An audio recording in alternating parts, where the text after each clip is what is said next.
the Prime Minister. So you're now invited to listen to a special live broadcast of the Prime Minister, the Most Honourable Andrew Holness's contribution to the 2022-2023 budget debate under the theme Building or Jamaica, sowing the seeds for a future of peace, opportunity, and prosperity. We are live on Facebook and live on YouTube, Love 101 FM Jamaica, so you can hop on right now. Not that kind of dance.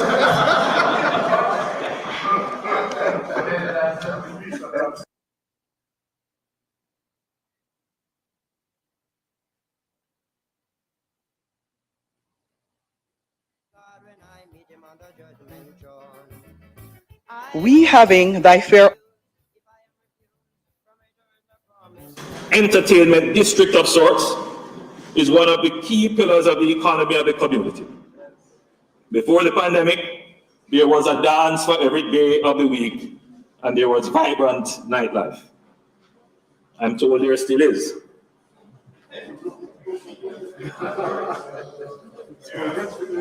Madam Speaker, I do not need my friend, the Minister of Finance, or any other advocate for the industry to tell me to hurry up and reopen the sector.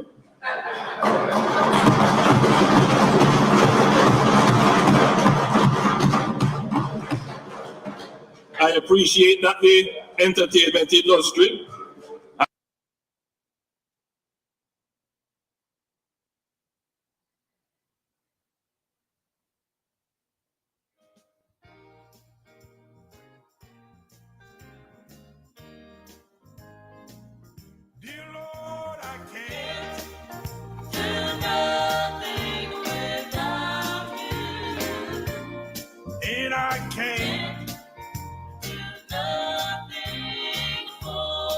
This is Love 101 FM, the family station. We do apologize for that interruption. But we'll be back in just a moment. Budget debate 2022. that could range as high as $1 million per beneficiary. To further support the reopening of the sector, I have directed the Chase Fund to create a special 150 million Jamaican dollars window of support for the entertainment sector.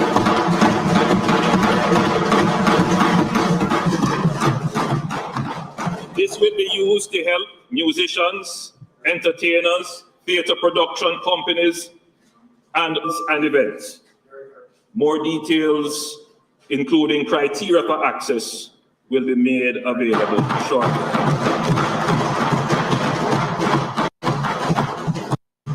Madam Speaker, the municipal corporations have agreed that when the entertainment sector is reopened for the first 6 months, permits by 50%.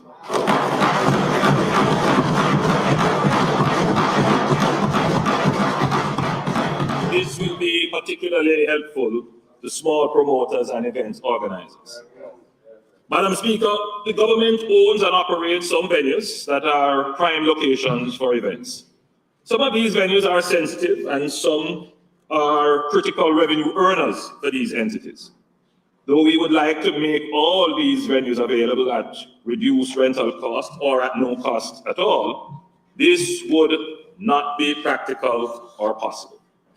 I have, however, direct government entities that rent venues examine the possibility of cutting their rental rates or making the venues rent-free for defined events.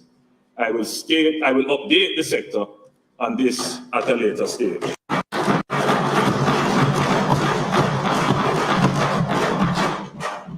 Madam Speaker, entertainment and culture are big business. However, this is not always understood because of the high level of informality of the sector.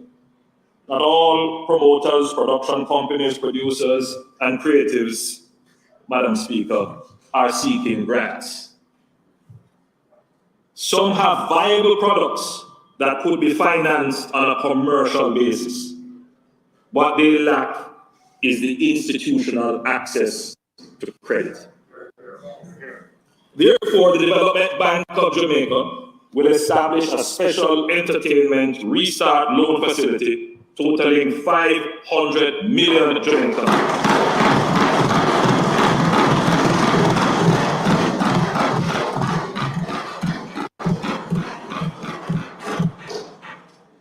Under this facility, 250 million will be reserved for micro enterprises, including vendors supporting the entertainment industry. Micro enterprises will be able to access loans of up to 750,000 from the DBJ accredited microfinance institutions for working capital, equipment, and refinancing. An additional 250 will be reserved for small and medium-sized enterprises who will be able to access loans of up to $5 million through participating DBJ microfinance and approved. The DBJ will be working out the details with the microfinance and approved financial institutions with a view to launching the facility in April 2022. Madam Speaker, I wish to restate that this 500 million being allocated for this purpose from the DBJ, it is not a grant. It is a loan on commercial basis. However, it will come with great facilitation to assist businesses who have formerly been informal and who are seeking to restart in the entertainment sector, to come in, sit down with a business expert, a financial expert, help you to put the proposal together, carry you through the process, and bring the informal entertainment sector now finally and firmly into the formal sector.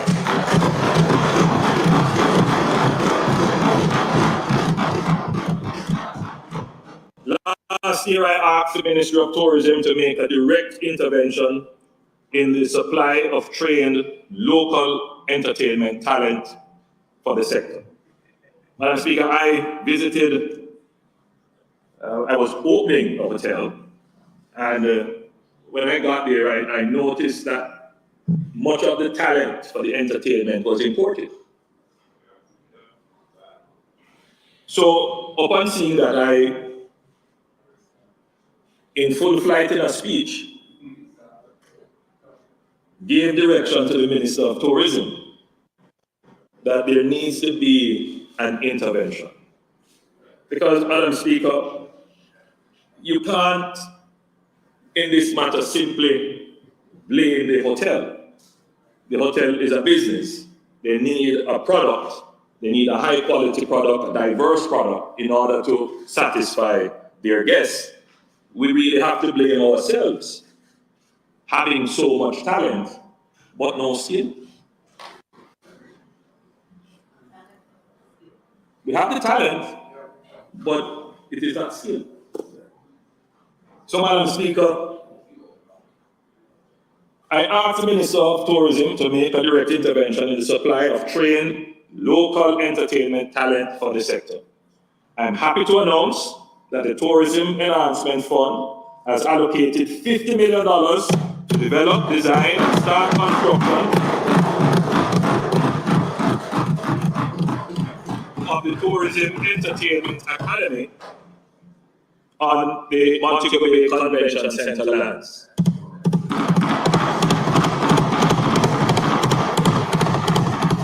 I leave the Minister of Tourism to give more details in his smart thing that I am announcing this project. Madam Speaker, we will also be establishing a national modern music grant to ensure that Jamaica continues its proud legacy of influencing global trends in music, arts, and culture. The grant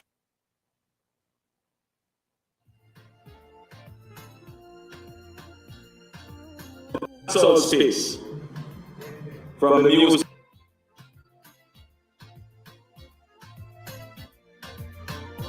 performers, sound engineers, composers, you name it.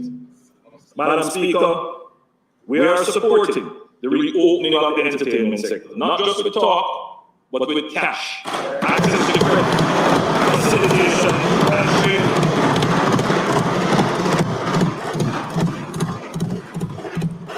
It may be a distant memory, but in June 2021 last year, the government acted early in favor of reopening the entertainment sector.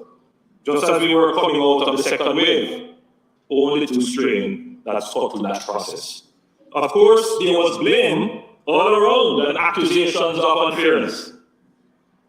I think the lesson for the entire country is that we must be cautious and even now be prepared for the emergence of a new strain or even an existing strain that may cause a new wave of infections. Madam Speaker, over the past several weeks, I've gotten numerous proposals from persons in the industry. And I won't call names, but you would believe the number of persons who are willing to sit down, put pen to paper, and say, Prime Minister, do this. Here's a proposal as to how you can open up this. Here's what I plan to do for you to open up back the industry. Or when you open up back the industry, this is how I'm going to conduct my business. Because people really want to open. I think they got through that they have to take precautions, they have to integrate protocols in their operations. They make important points as well, such as specific support that is needed to protect the creators and producers of music, such as improvements to intellectual property, trademarks, and copyright legislation. They complain about that part of it, Madam Speaker, bitterly. I will not, Madam Speaker, be able to address these issues and those proposals here in this presentation, but I wish to assure them that I am taking a direct interest in the matter, and along with the Minister of Culture, Gender, Entertainment and Sports, Honourable Olivia Babsy-Grange, we will carefully study these proposals with the aim of partnering with the music and entertainment sectors towards building our Jamaican music and culture. As I close this section, Madam Speaker, we see the emergence of K-pop. We see the emergence of Afrobeats. And Madam Speaker, Jamaican music, reggae music, dancehall music is the root, the foundation.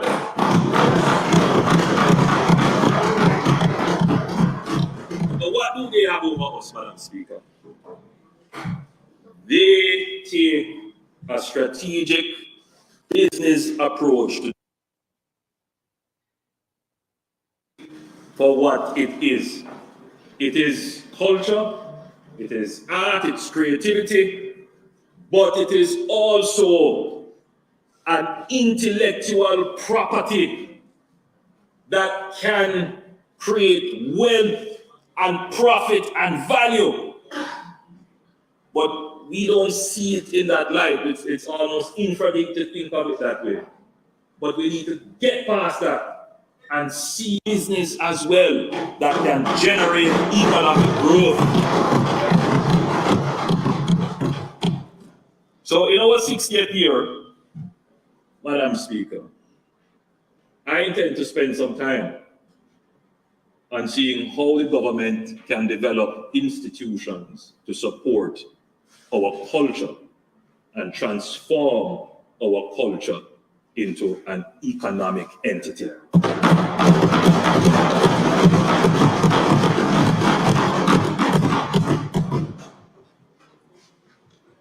Madam Speaker, on the 10th of March 2020, the first case of the SARS-CoV-2 virus was identified in Jamaica.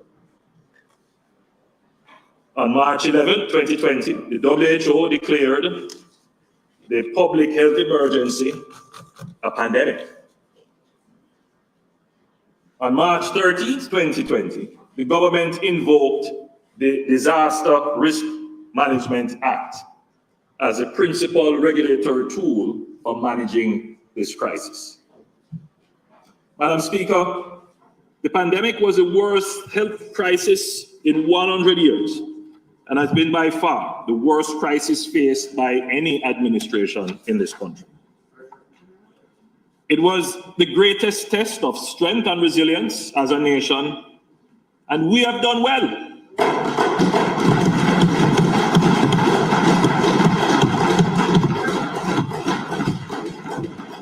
Madam Speaker, we are in the midst of an impressive economic recovery.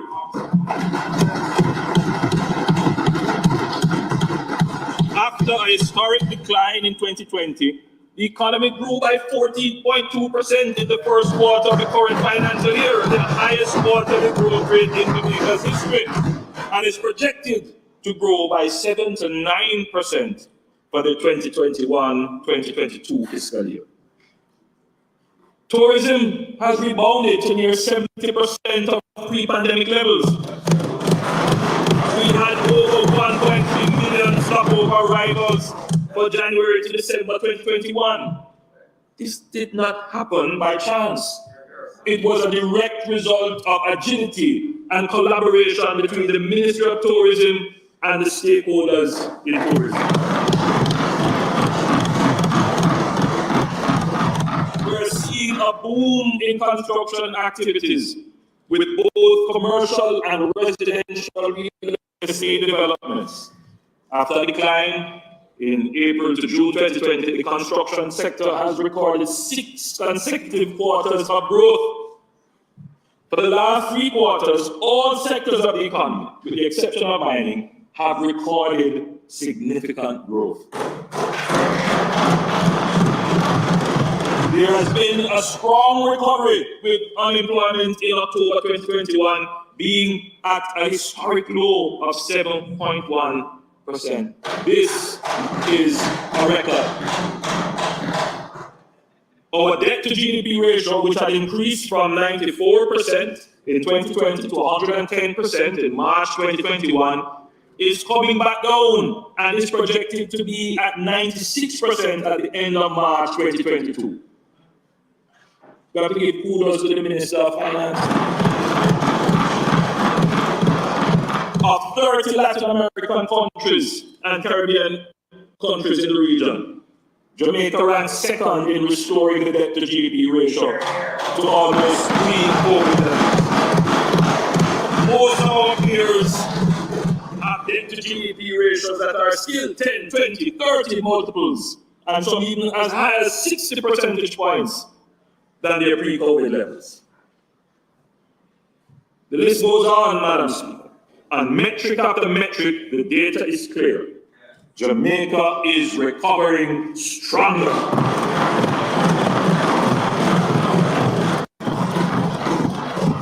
We are in the midst of a ticky recovery or a V-shaped recovery. You know when you go to school and you get it right? Ticky. Yes. That's what our graph is showing. In the management of the pandemic and the recovery and our economy, we get a ticky.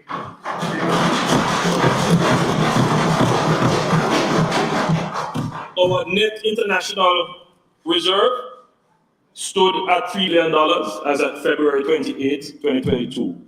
This is 500 million than the pre-pandemic level in February 2020. How many countries can say that, Madam Speaker? How many? Especially in this region. We have managed to maintain the highest credit ratings that Jamaica has had in decades through the pandemic, while other countries have suffered downgrades. Very true. And I say all kind of things circulating, talking about the fundamentals, not the gimmicks.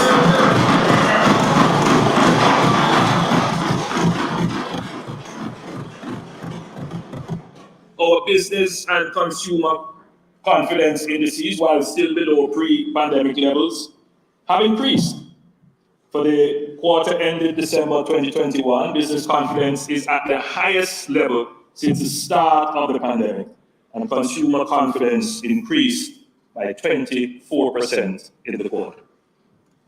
Madam Speaker, it is important to note that these economic gains were not achieved by prioritizing the economy over health. No, our approach from the start of the pandemic was to save lives and protect livelihoods. It was never one or the other. Both had to be done together. Despite the fallout in revenues as a result of the pandemic, the government prioritized spending for the COVID-19 health intervention, which has cost $26.4 billion so far. We also prioritized support to the most vulnerable in our society, giving back over $40.6 billion to this point. This is the most any government has ever given back in care support in the history of the country.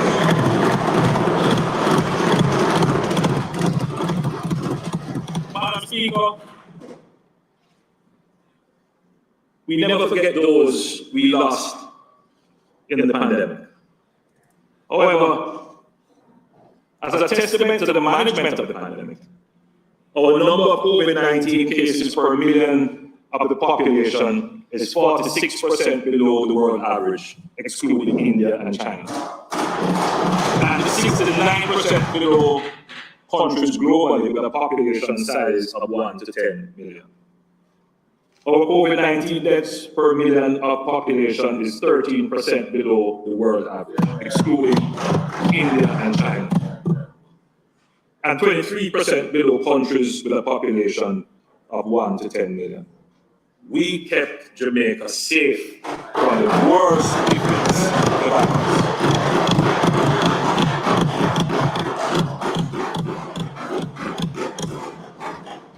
Our citizens now know what to do to protect themselves and their families. Madam Speaker, after 2 years of dexterously balancing lives and livelihoods with executive powers under the DRMA, the orders have been gazetted. Effective tomorrow, March 18th, 2022, the order and all the measures therein under the Disaster Risk Management Act will be withdrawn.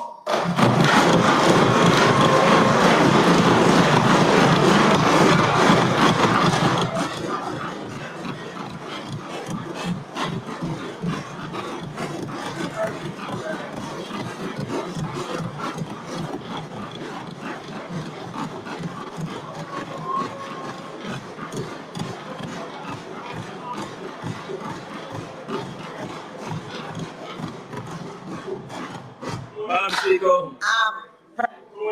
your time for speaking has expired.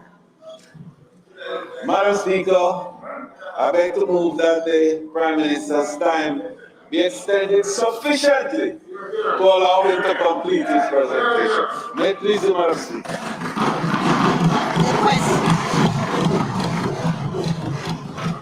The question before the House is that the Prime Minister's time be extended sufficiently to allow him to complete his presentation. Those in favor? Aye. Those against? Aye. The ayes have it. Prime Minister.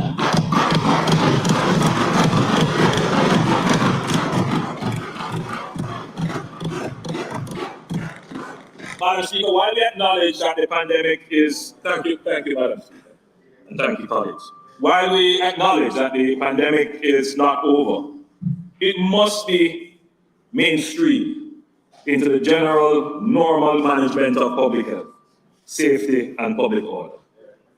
It is no longer sustainable to manage the pandemic as a special project by executive order through the Disaster Risk Management Act. However, risks still remain, and continued vigilance is necessary, especially for vulnerable populations. For this reason, some measures will be retained and incorporated into regulations issued under the Public Health Act instead. These are: 1, the requirement for persons who test positive to isolate, the requirements for laboratories to protect the privacy and identity of persons testing for COVID-19, hand washing and sanitizing measures, and 4, mask wearing in enclosed spaces to which the public has access, for example, supermarkets, banks, collectorate of taxes, will be retained until April 15, 2022. However, mask wearing will not be mandated, but will be recommended in establishments that serve food, liquor, or other drink for consumption within the premises.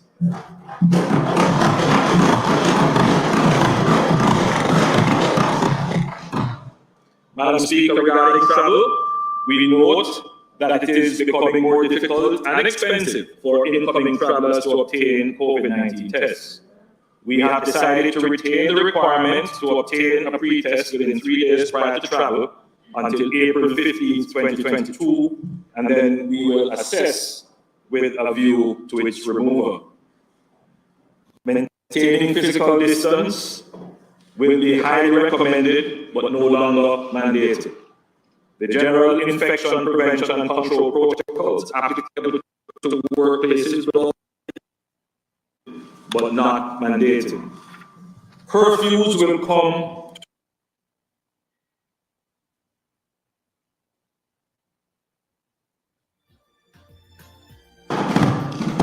but we still recommend that you use staying out late only if it is a must and ensuring your safety and security.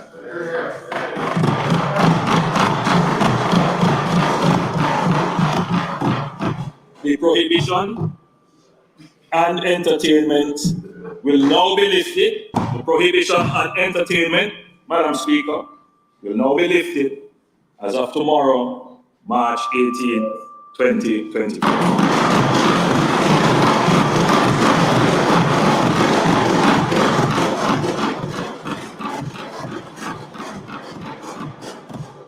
The public is reminded that events are regulated and administered by various entities such as the municipal corporations and the JCF, from whom permits must be sought and licenses paid. The permits granted will include a condition that the number of persons in any venue must be below 70% of the capacity. This condition will be kept until the 15th of April, 2022. Certain restrictions currently applicable to hospitals, nursing homes, infirmaries, and correctional facilities will become matters for policy at the level of the Ministry of Health and Wellness, the Ministry of Local Government and Rural Development, and the Ministry of National Security as applicable. Madam Speaker, I re-emphasize, we are not declaring an end to the pandemic. There are still outbreaks happening all over the world. We are maintaining the management of the disease under our existing public health laws. Madam Speaker, we are building our Jamaica, sowing seeds for peace, opportunity, and prosperity.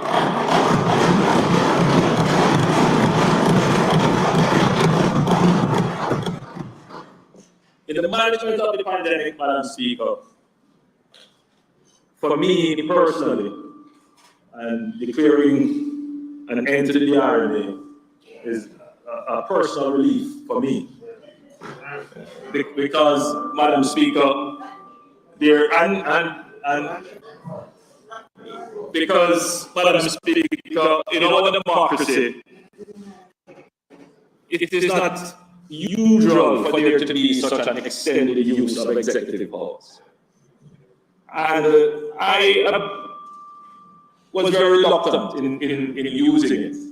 and sought, Madam Speaker, to ensure that I had no excesses in the use of the executive power by bringing them to Parliament on every occasion that it was possible to do so, and have it debated here so that the opposition could have an input in what was being done. Madam Speaker, there is a genuine argument to be made and accepted that, powers, if used at an extended scale, could be a threat to democracy. And we on this side recognize that, and we have never debated that because it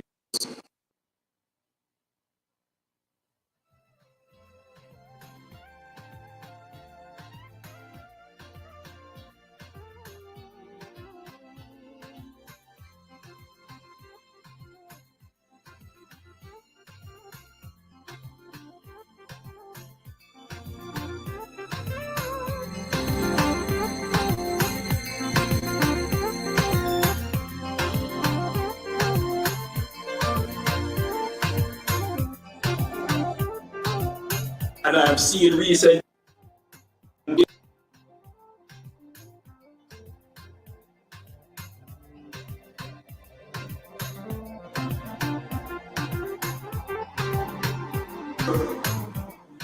we recognize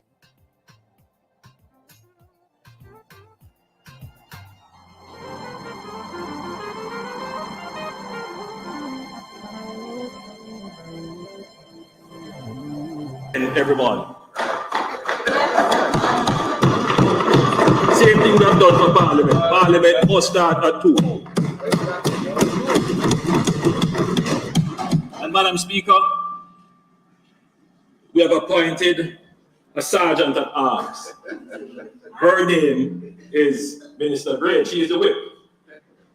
And her job, Madam Speaker, is to collect $500 for every 5 minutes that a cabinet minister is late. What has happened? No, 500 Jamaican dollars. What has happened? And that would be what has happened, Madam Speaker, is that we haven't been able to collect much because all the ministers are on time.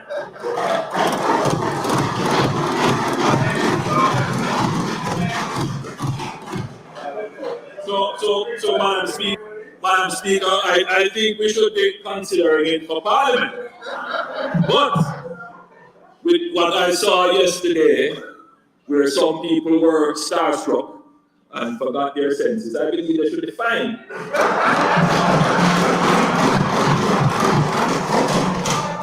So, Minister Grange, who is used to being among stars and kept her mask on, I am appointing you, Minister, to collect $100,000 from every minister.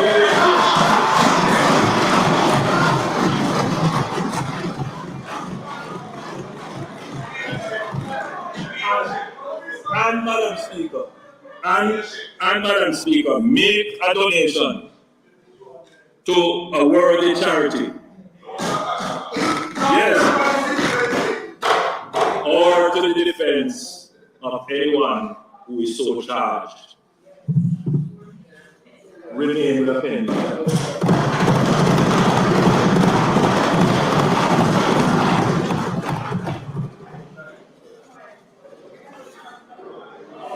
Madam Speaker,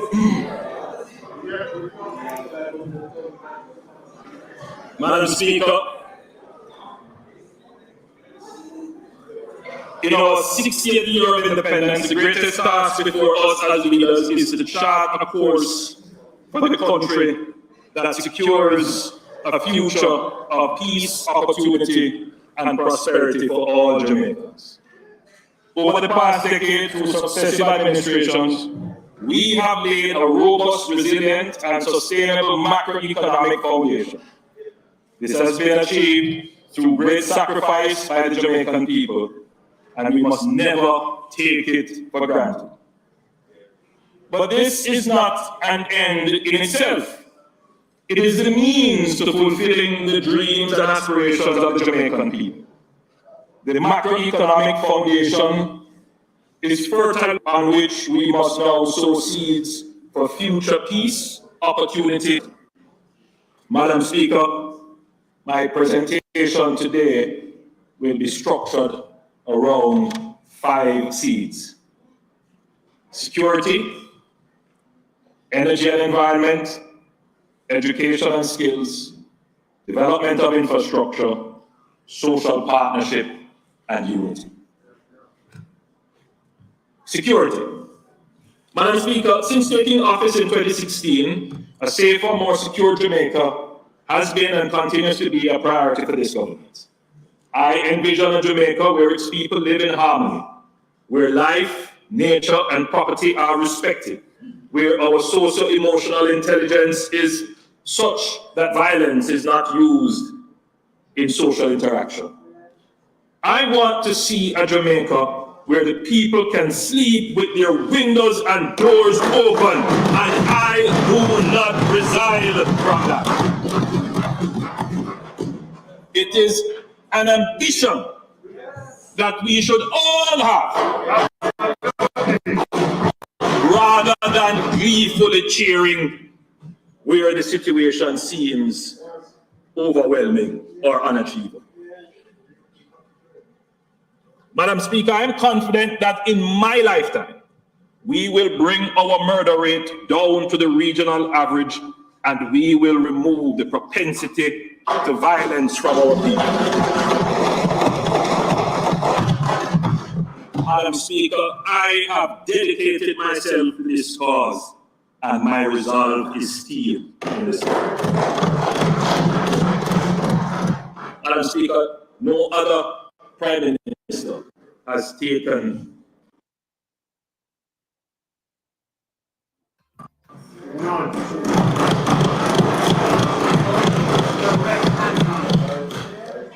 In 2017, we started Plan Secure Jamaica, a comprehensive whole-of-government, multi-year plan to decisively and sustainably address the epidemic of crime and violence.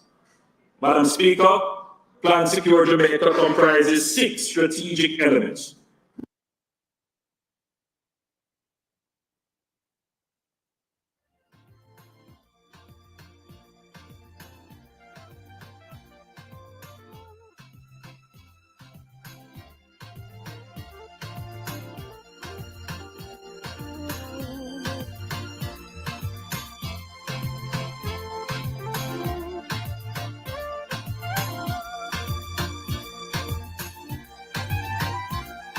Implementing this plan, we have been putting in place the required technology, surveillance, telecommunications, mobility, forensics, human resource training, intelligence apparatus, legal and institutional developments towards achieving these objectives.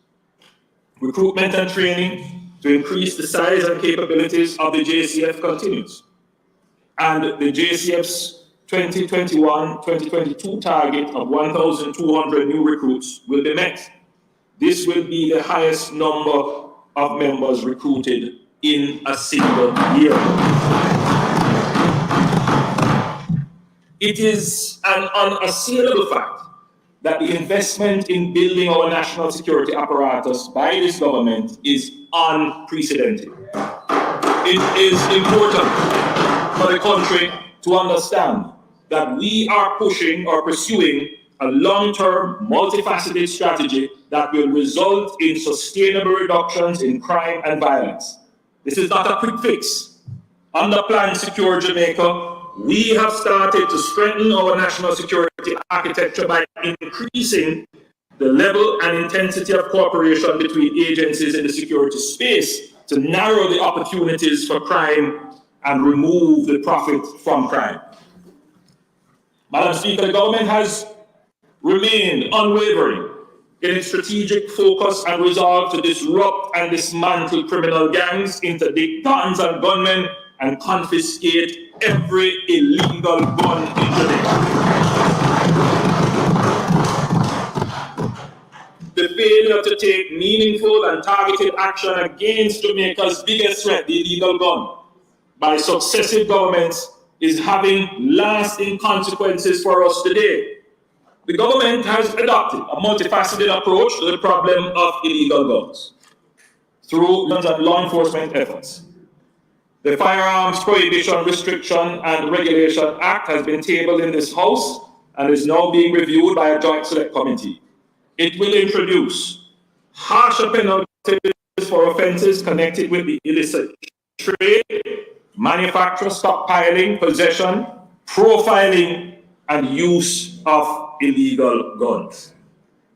We have launched the Get Every Illegal Gun campaign. The Firearm Licensing Authority, the FLA, and the Jamaica Customs Agency have intensified their efforts to detect illegal guns entering the country. The government has already initiated adjustments to the operations of the FLA to prevent impropriety in the issuing of gun permits. Further amendments will be made to the Firearms Bill to remove the discretion of a minister to grant firearms licenses, to require fit and proper standards and security vetting for members of the board, to require security vetting and polygraphs for all staff in sensitive posts at the FLA, and to clearly define persons who are prohibited from applying for a firearm. Madam Speaker, there have been many calls locally for security partners to assist us with the detection of guns coming into our ports and the interdictions overseas sending these guns to Jamaica.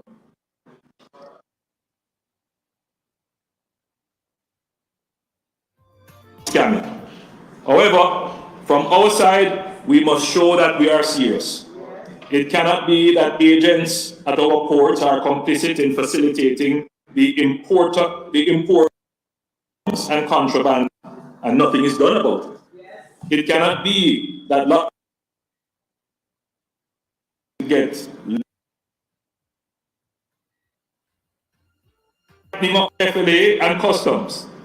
We are sending a message to our security partners that the Jamaican government is serious about stopping illegal guns, gangs, scammers, and gunmen and drugs.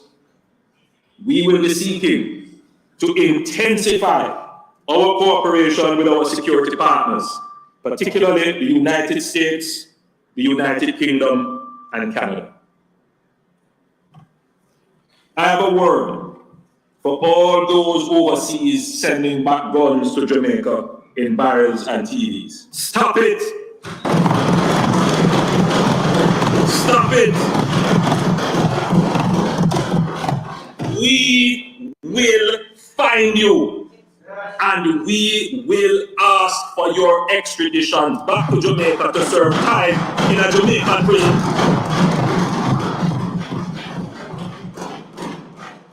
That is another key element of the strategy, Madam Speaker. We have to have stronger, closer relations with our security partners on these matters so that they see we are serious. Can't be that we are asking for help and at the same time we don't appear to be serious.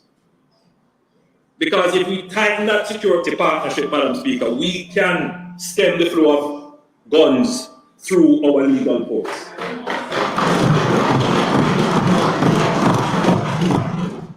So, Madam Speaker, and I say stop it. But I have another thing to tell you. I say stop it. You mean us no more. But I have another thing to tell you. By sending us guns. You don't mean us any good by sending guns here. And so I have no sympathy for you. And by virtue of this statement today, as the Minister of Finance said, and the leader of the opposition said, can't say me never did a warn you.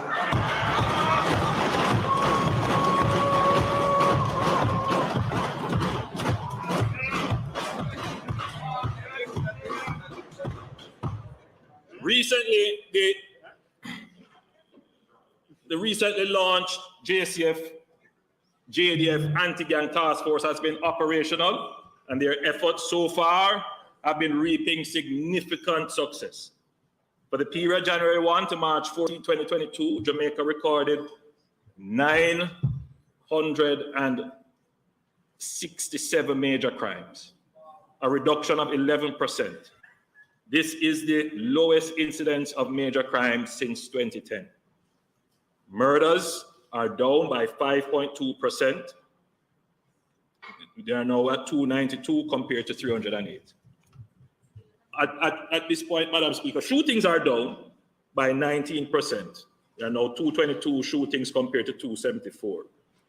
Madam Speaker, I'm sure we have noticed that whenever we talk about a reduction in murder, very shortly thereafter, we see a spike. I used to say to the Minister of National Security, don't say anything about it. And then an interesting revelation from a trial. Very interesting revelation. But we knew this because, Madam Speaker, our intelligence was telling us that, the average Jamaican looks at crime as a simple street level activity. That's not what is happening here. We have organized intelligence driving crime. These are not poor boys of circumstances. These are criminals managing large enterprises who use their power and influence to affect the state, because that's effectively what that criminal was doing. No, the government will look too good, man. You have to turn it up. Yeah, so that is the kind of criminals we are dealing with. So this sympathy for crime in the country and sympathy for criminals, we must get that out of our minds. There must be no sympathy for any criminal in this country. None.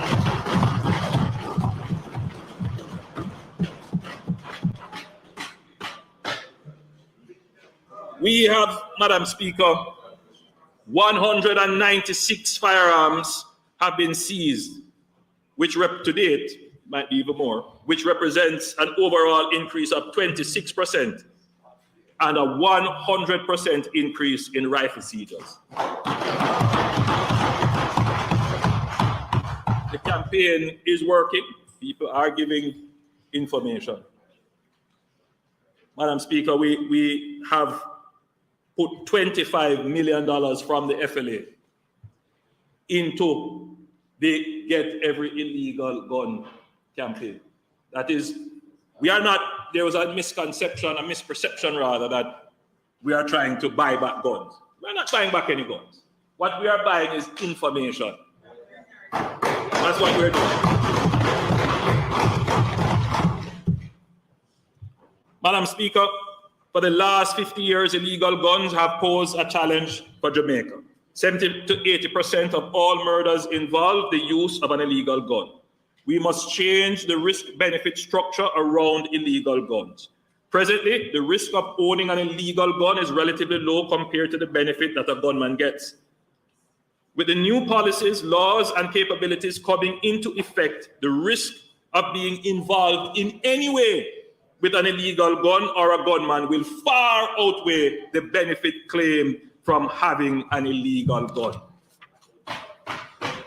We are changing the narrative where in some communities, illegal guns are a part of life, a part of our culture. And many, especially our young men, don't see them as illegal or even as a danger.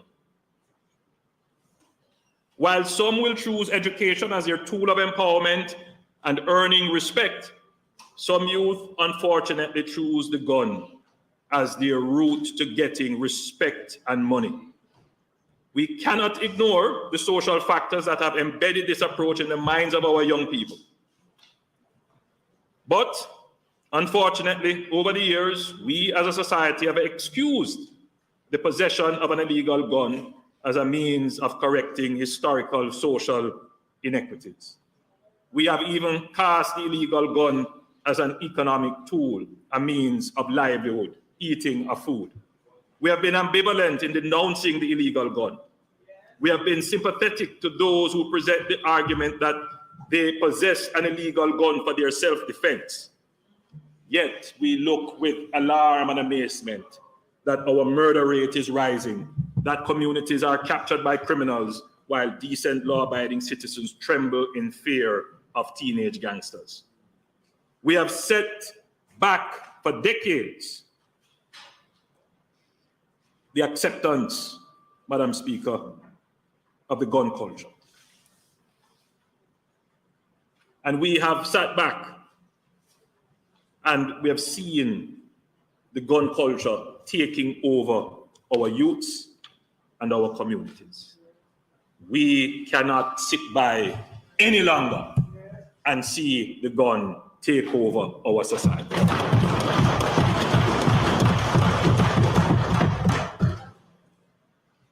The message we are putting forward is directed especially at our young men, those facilitators of illegal weapons who hide these weapons, or as they say, lock them, who sell them or rent them, who carry them or courier them, the trigger pullers who use them, the shutters. I'm sending a message to those who hang around the gunmen, the girlfriends, baby mothers, sisters, and mothers who give them cover and protection. Give up the gun.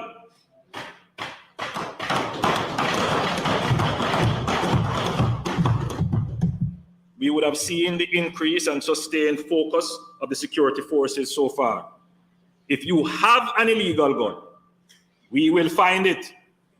And the consequences, if you are connected with it, will be grim and certain. Finally, to mothers and family members of those young men who have illegal guns, talk to your sons and deliver the warning to them. Discourage them. Help them to give up the gun. Tell us where it is and let us find it and get it out of your life. Again, can't say me never did I warn you.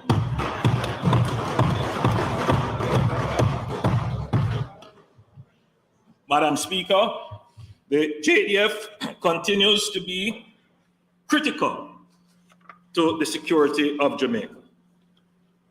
I wish to thank Lieutenant General Rocky Meade, retired Chief of Staff, for his sterling leadership of the JDF, and we welcome our new Chief of Staff, Rear Admiral Antoinette Weems-Gorman.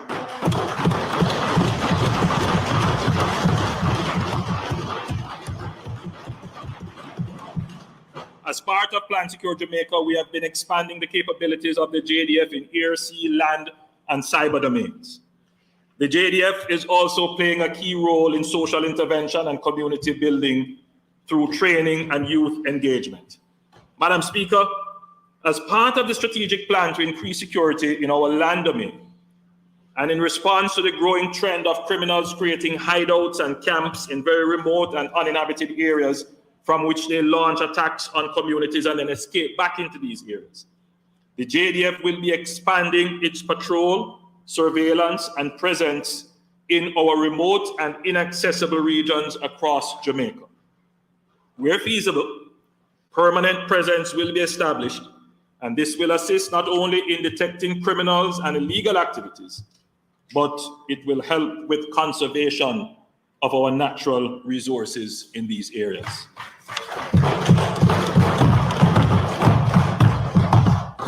Madam Speaker, on Thursday last, I approved the transfer of over 100 acres of hilltop land from the Windsor Farm property in Warwicker Hills to the JDF for the creation of a special operations base.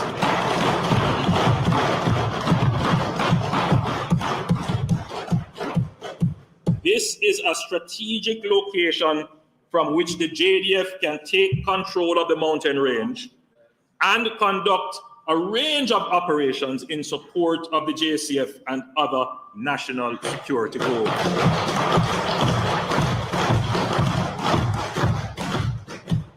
Madam Speaker, this is the first of many such bases to come. We will not cede 1 inch of land for criminals to feel that they have control and are out of reach of law enforcement and the Jamaican state. Madam Speaker, we are investing in very sophisticated technologies, and we are developing strategies to counter these criminals. So if they think that they can hide, go up into the hills, run, come down and extort people doing the road work in Bull Bay, we know you. We are going to find you, and you will be dealt with according to the law.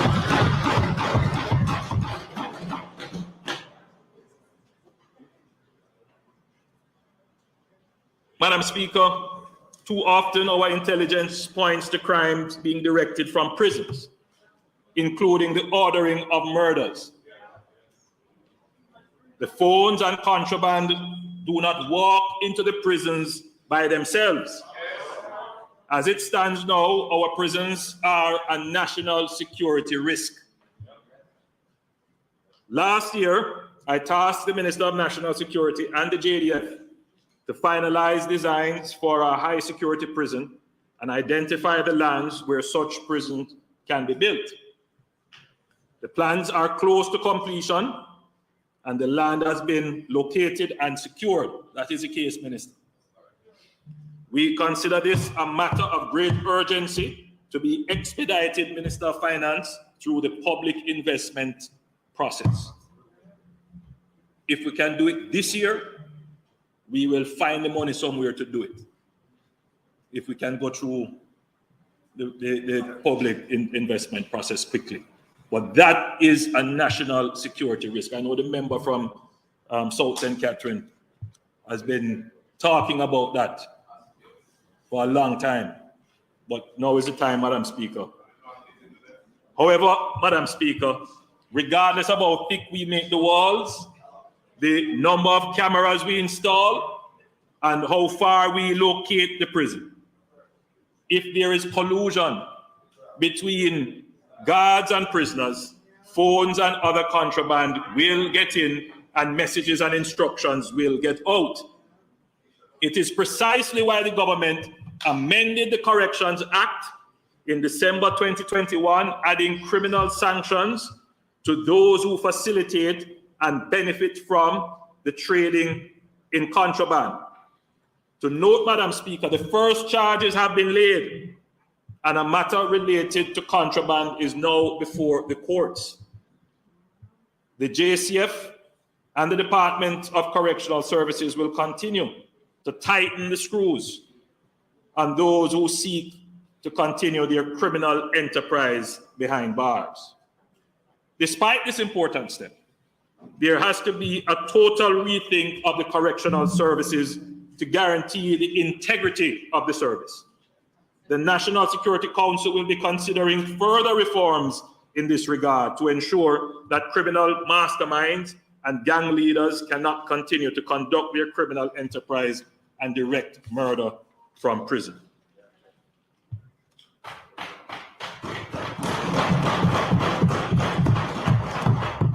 Madam Speaker, this government is pursuing a comprehensive, sustainable strategy to improve our security and sowing seeds of peace, opportunity, and prosperity.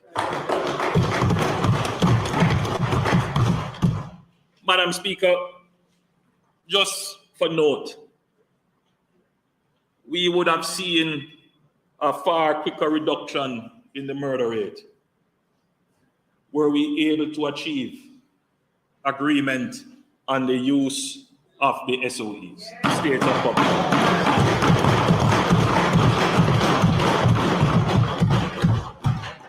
Madam Speaker, I think about all the lives we could have saved.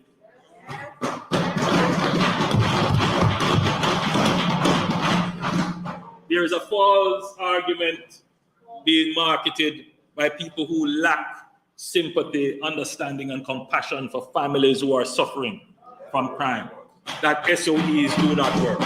Madam Speaker, that is not the case. Any fair examination of our murder statistics show that whenever we have used the state of public emergency, we have seen significant reduction.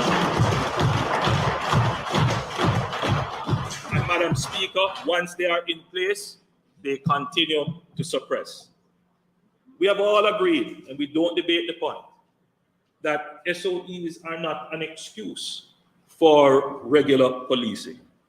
But in a situation like ours, where our crime is well above what is the worldwide rate of about 6 per 100,000 and the regional rate of about 15 per 100,000, we are somewhere close to 50 per 100,000. If that is not the definition of an emergency, Madam Speaker, then I don't know what is.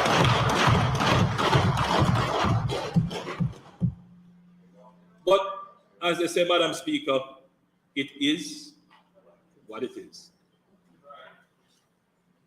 Madam Speaker, I now turn to energy.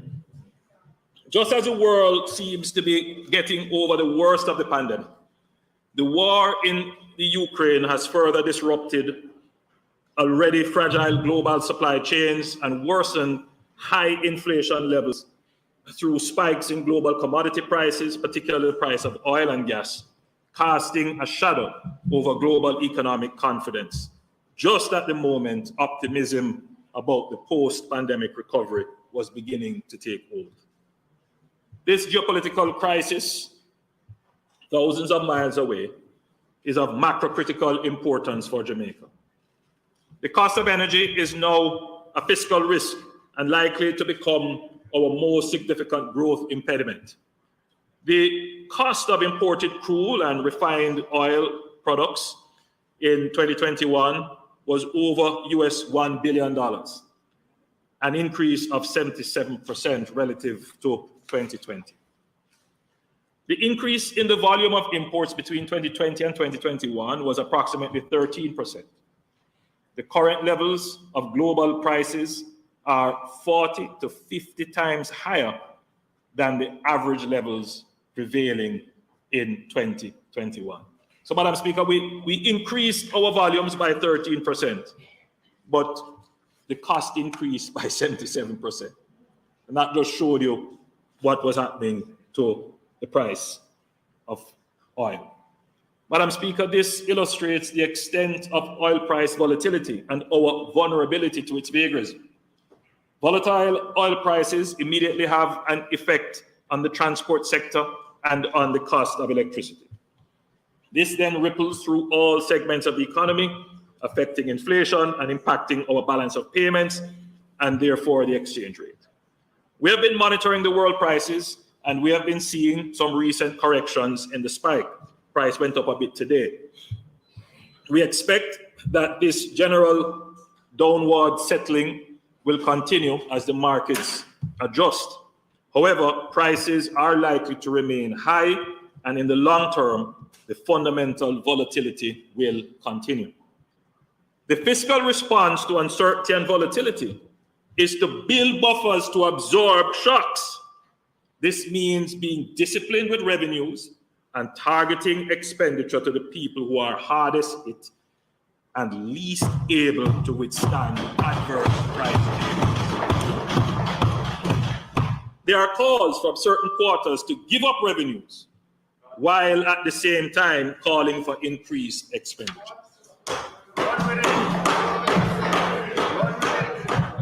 The two things are not sustainable without increasing borrowing. While the opposition can make these calls without any political accountability, it is the government that must balance the books of the country so that all Jamaican households can balance their books.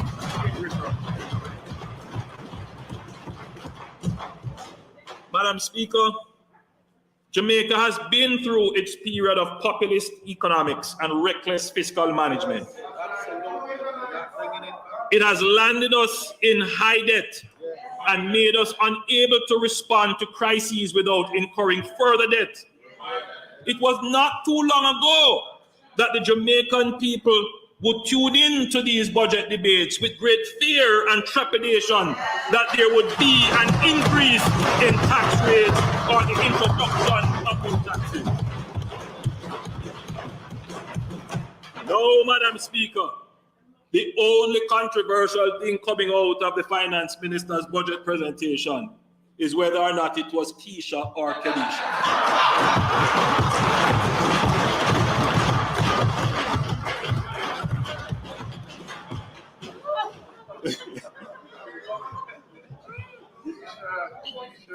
The administration has presented 7 budgets with no net new taxes and 5 budgets without any new taxes at all. 5 budgets. Can you imagine that? I've never seen that in my lifetime.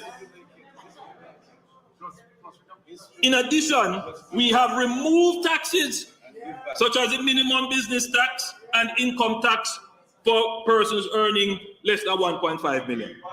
We reduce taxes such as GCT and transfer tax.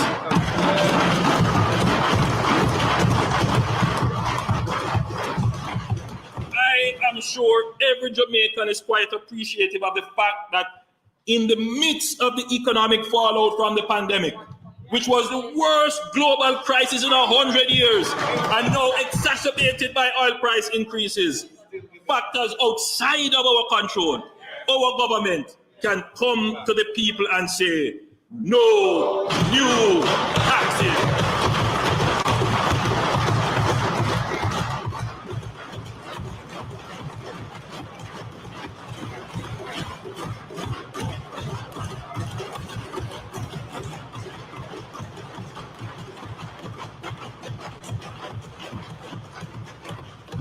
The opposition has no credibility in asking for the removal of any tax.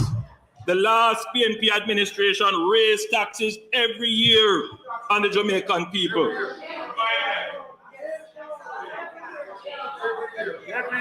Over 58 billion in new taxes were put on the people during a period of relative global stability and growth.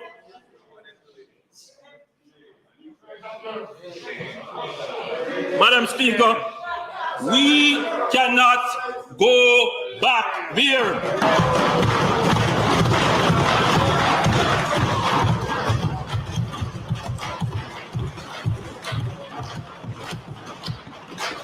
While I understand that you are struggling to find points to counteract,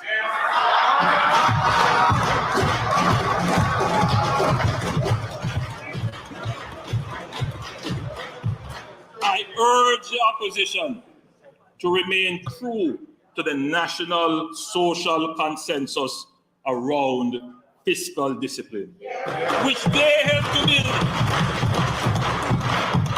and not to sacrifice this consensus for political expediency.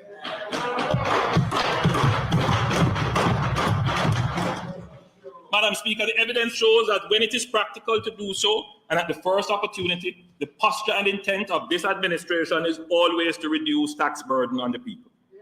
As we recover and our fiscal situation improves, I am sure that there will be more opportunities for givebacks and tax removal.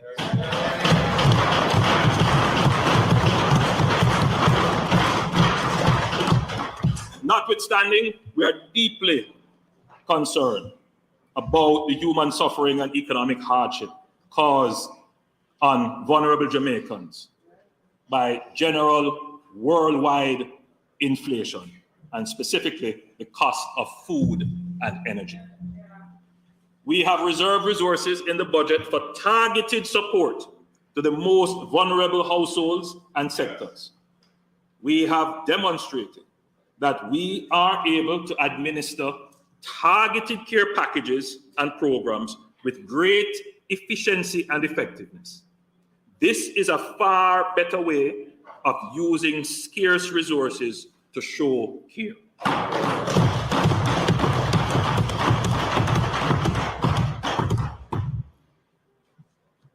Madam Speaker, short-term cushioning is an important response to the oil price shock. However, we must take bold and decisive steps to reduce the extent of our dependence on oil and gas imports for our domestic energy needs.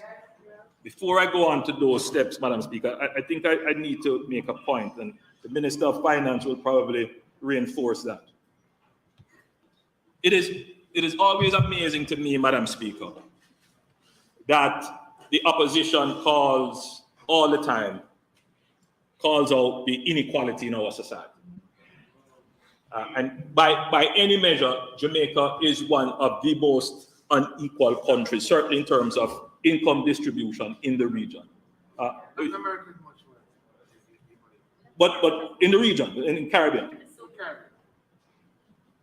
But Madam Speaker, if it is then that we have this inequality, particularly in income, and you're going to give a tax break, you have to be very careful that that tax break does not help to exacerbate inequality.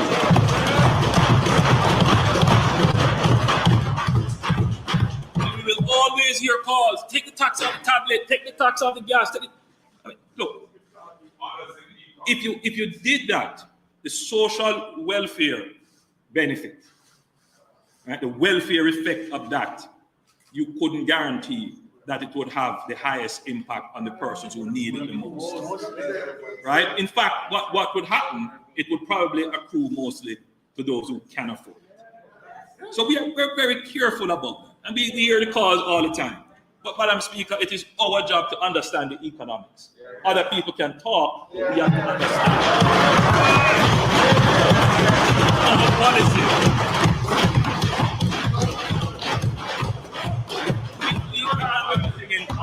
That exacerbates inequality. And Madam Speaker, so people, sorry for departing from my script, Madam Speaker, but I mean, later on I'll have to deal with this element, but it's important to deal with it here. So, Madam Speaker, one of the reasons why we promote the digital society and we promote things like NID is to help us in our strategy of direct transfers so that we can properly identify and account for those who truly need the help.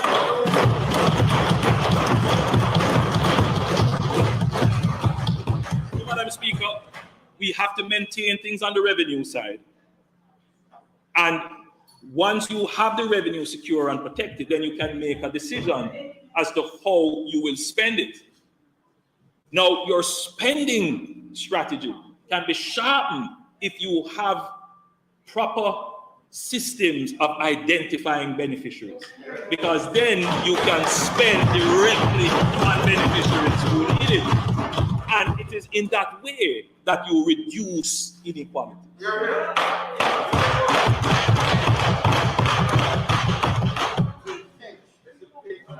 So, Madam Speaker, as I said, short-term cushioning is an important response, and the Minister of Finance, in his presentation and to come, explained how we have set aside resources in the budget for this kind of targeted response. We're using partnerships with faith-based institutions. We're going through the MPs, and we're going to go through various consumer groups and organizations to assist. And the minister at a later stage will give us more details as to that targeted approach. But in the long term, Madam Speaker, as we know, in the long term, cushioning is self-defeating in the long term. Because what you end up doing, Madam Speaker, is depleting your revenues such that you cannot help when you really need to. That's what it does. So you have to balance it very carefully when you decide to do cushioning, right? You have to be very strategic and very careful with it, because you don't want to deplete your revenue, have people having expectations, and then the only way out of that politically is to go and borrow. And then when you borrow, the pool that you can use to support is smaller because now you have to pay interest. And it narrows over time your policy space. Does that sound familiar, Madam Speaker? That was what was happening to Jamaica for the last 30 years. Man come with sweet mouth and promise you, oh, we're going to promise you this and promise you, don't know where the money coming from.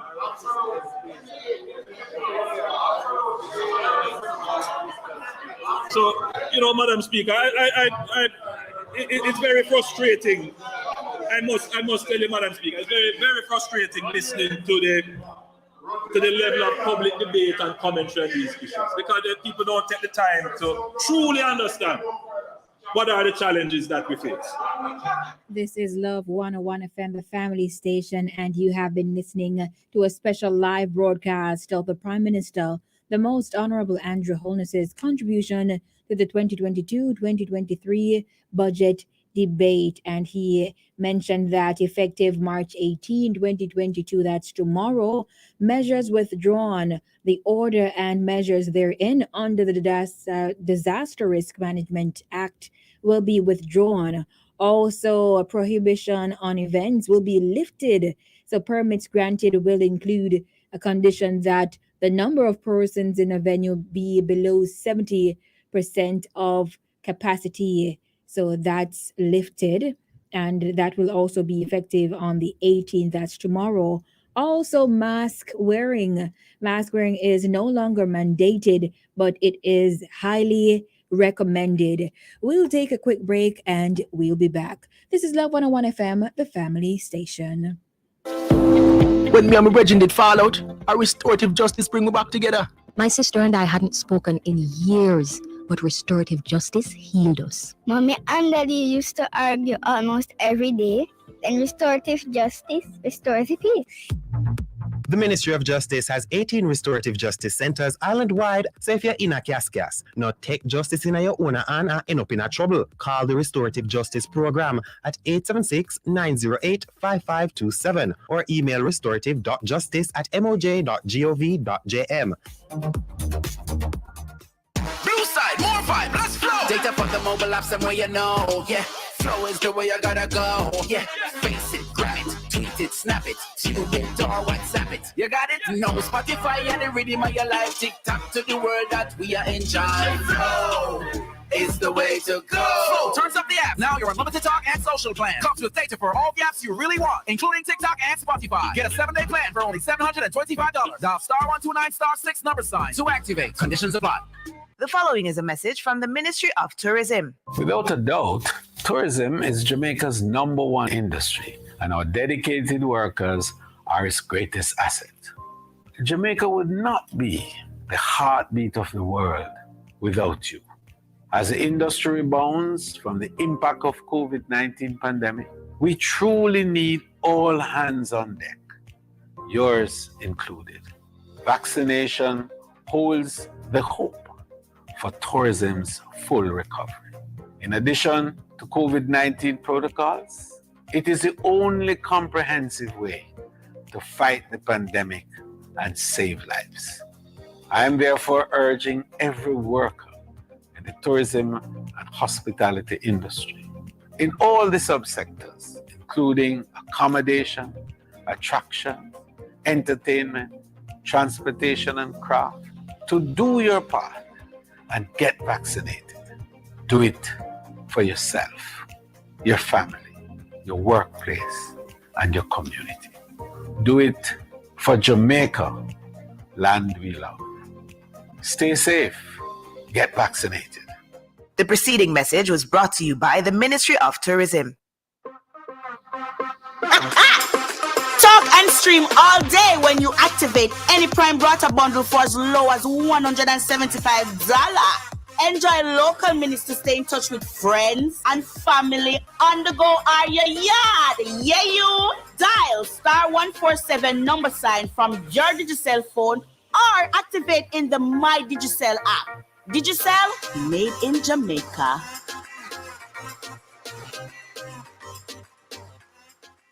You work hard to make Jamaica a first-class destination. Isn't it time you receive the 5-star benefits? Retire smarter with the Tourism Workers Pension Scheme, a portable plan that also provides your family with financial security in case of your untimely death. It's easy, affordable, and accessible online. Retire and relax with the Tourism Workers Pension Scheme. Visit twps.myguardiangroup.com or call 876-927-4105. Guardian Life. Live secure. Live easy. Traveling to Jamaica with unaccompanied shipment? The Jamaica Customs Agency is encouraging all air passengers with unaccompanied shipments who have a taxpayer registration number, TRN, to present it to customs upon arrival. This will subsequently facilitate faster processing when clearing your unaccompanied shipments. The Jamaica Customs Agency will continue to implement measures to improve our service delivery and your service experience. You may contact us at 876-922-5140-8 or email public.relations@jca.gov.jm on this and other customs-related matters. Jamaica Customs, keeping our customers in focus. Transform Live Church and Graphic Publishers are taking over Fontana Waterloo. Ever wanted to confidently hear God's voice on a regular basis? Then come out this Saturday, March 19 from 1 to 2 p.m. and purchase your copy of this must-read book, God Please Talk to Me. That's not all. You can have your book signed by the authors themselves, Pastors Dwight J. Jones Fletcher and Pastors Jean Claude and Marsha Davidson. Be one of the first 5 to purchase a book and you could be the lucky winner of a free copy. That's the Transform Live Church book signing this Saturday, March 19, 1 p.m. to 2 p.m. And it will be live on the family station, Love 101.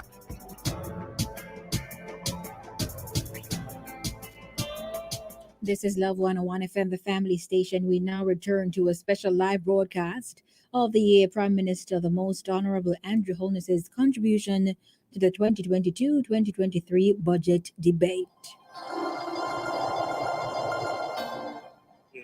Off-road terrains will be electric vehicles.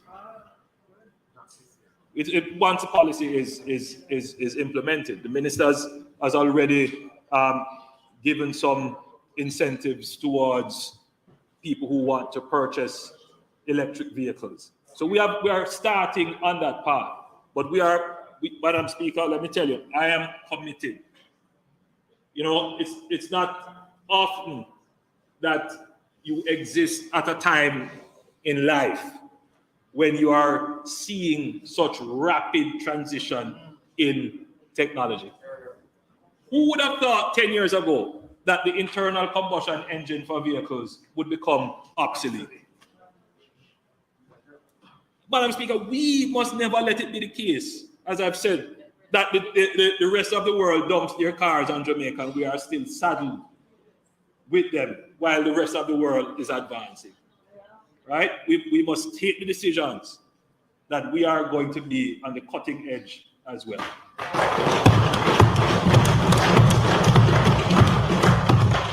Madam Speaker, allow me to shift focus to the issues of environmental sustainability, protection, and restoration.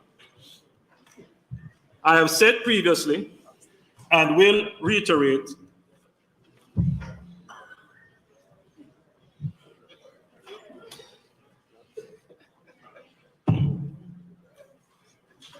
Madam Speaker, I took a little bottle of something here. Don't worry, Mark. It's not Isla Victory.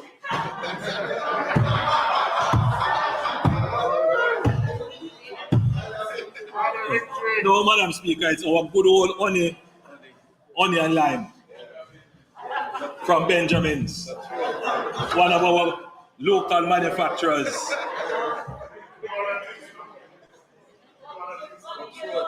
It have a little, so what it says? It says honey, rum, and lime.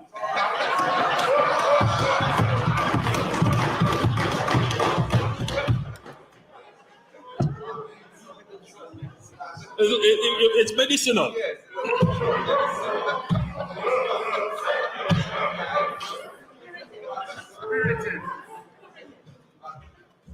I've said previously and will reiterate today, sustainable economic growth cannot be achieved on the back of environmental degradation, and no inclusive prosperity can be steeped in pollution.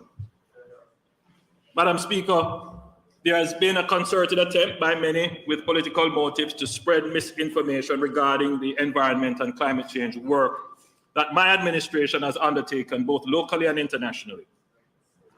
It is my firm view that any objective assessment will show that this is the greenest government since independence.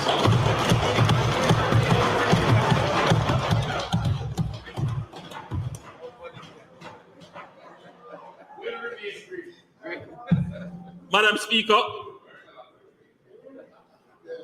I'm sure that I am known as the builder.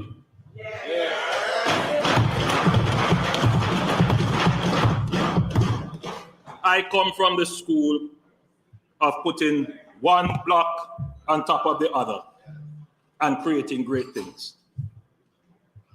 Let me declare, I am pro-development. My wife is a developer.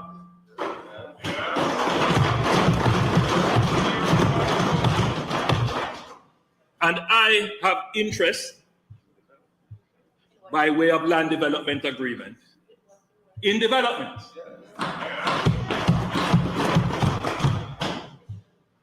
Madam Speaker, it is a sign of great confidence in any government and economy, especially during a downturn, to see cranes hoisting in our cities.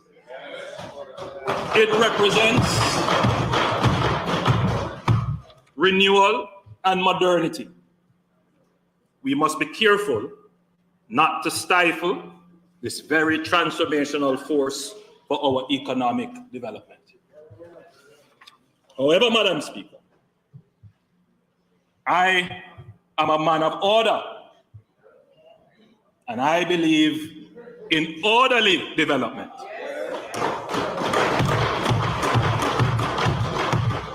The Town and Country Planning Authority, the National Environment and Planning Agency, and the municipal corporations have worked together to prepare new parish development orders. Each parish is now covered by at least a provisional order. Nevertheless, I believe we can all admit that there is a concerning level of disorder in development in Jamaica.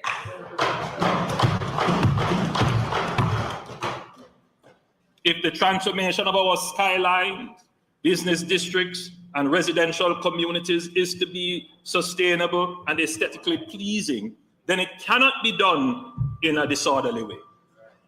There are some developers who are non-compliant. While we make no comment on matters before the court or matters decided on, the government takes careful notice of the issues raised. Madam Speaker, a common theme is lack of monitoring, inspection, and enforcement on errant developers. There needs to be greater clarity and tightening of gaps in the legislation governing development, particularly the approvals process. And there needs to be greater coordination and collaboration between the various agencies and arms of government. Communities have complained of lack of consultation before approvals are granted. Following from my discussions with both the head of NEPA and His Worship the Mayor, Councillor Delroy Williams, who is here with us today, the number of officers will be increased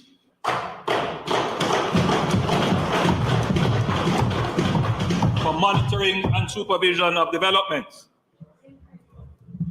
And various technological solutions will be employed to improve monitoring, inspection, and enforcement.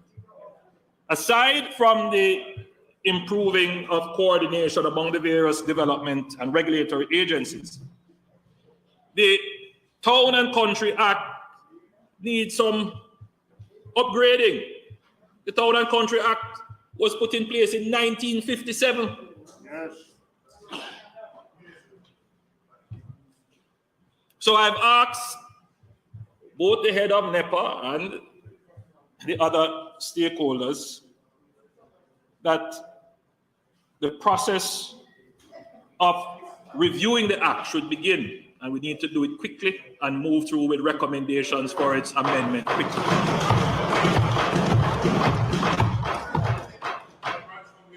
And this, of course, should take into consideration the current context, which is that greater consultation should be embedded in the act. The people who live in areas, their concerns ought to be taken in upfront in determining developments. Madam Speaker, the Town and Country Planning Act is effected through the creation of various gazetted legal documents called development orders, which is a public notice of the government's policy intent and direction on permissible parameters, form, and functions of development in a parish or in a particular area of the parish. A development order constitutes land and zoning maps, policy statements, and standards relating to land use activities. The development order is important in guiding developers and the wider public on the location, scale, magnitude, and type of development to be undertaken in a development order area. It is also important in setting standards to guide the various planning authorities who must match the various development applications they receive against the standards and guidance in the development orders.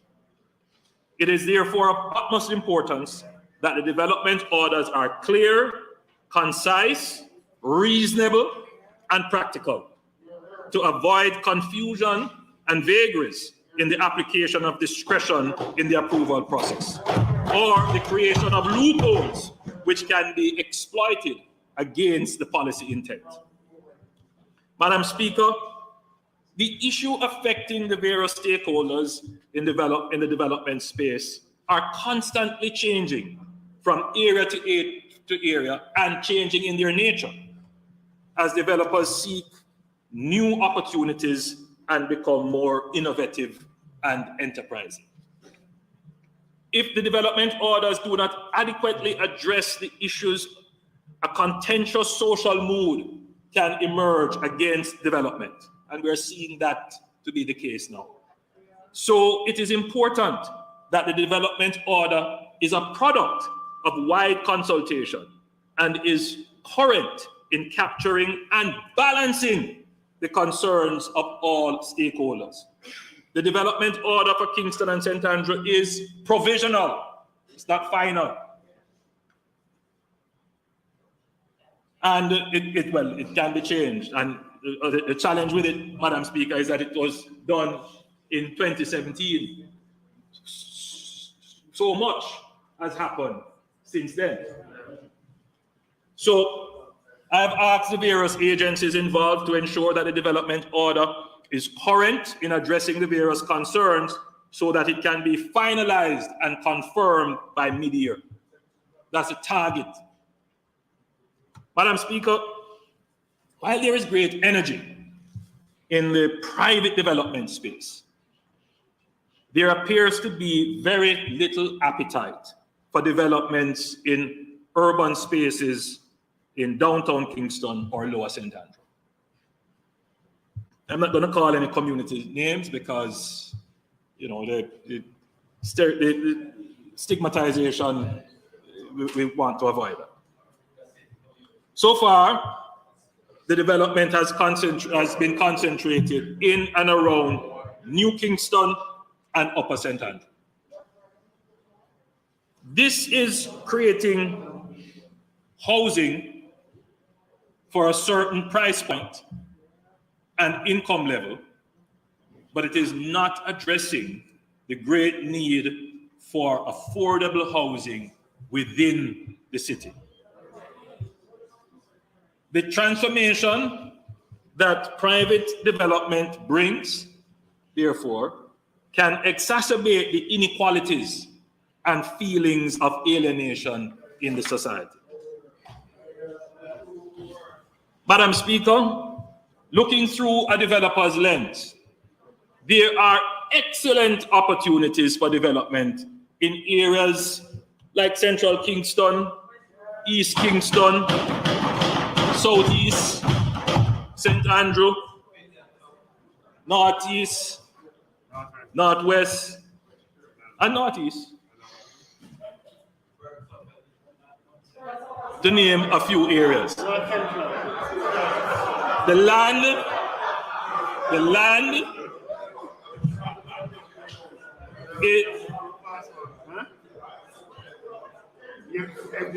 land in these areas are relatively affordable. The topography is usually flat.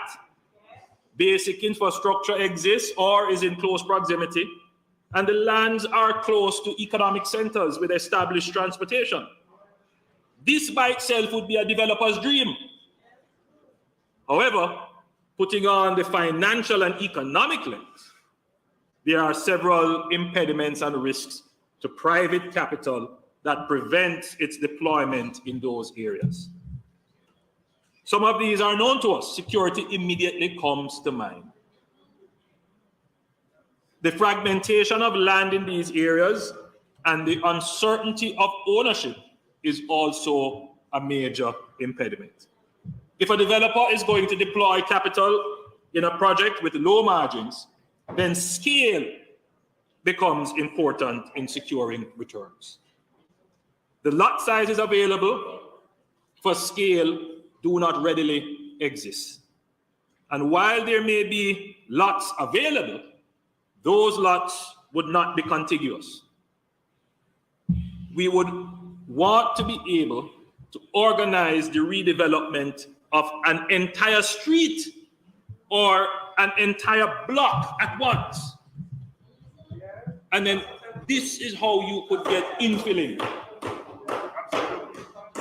This is how you could then start to see the regeneration of your urban communities.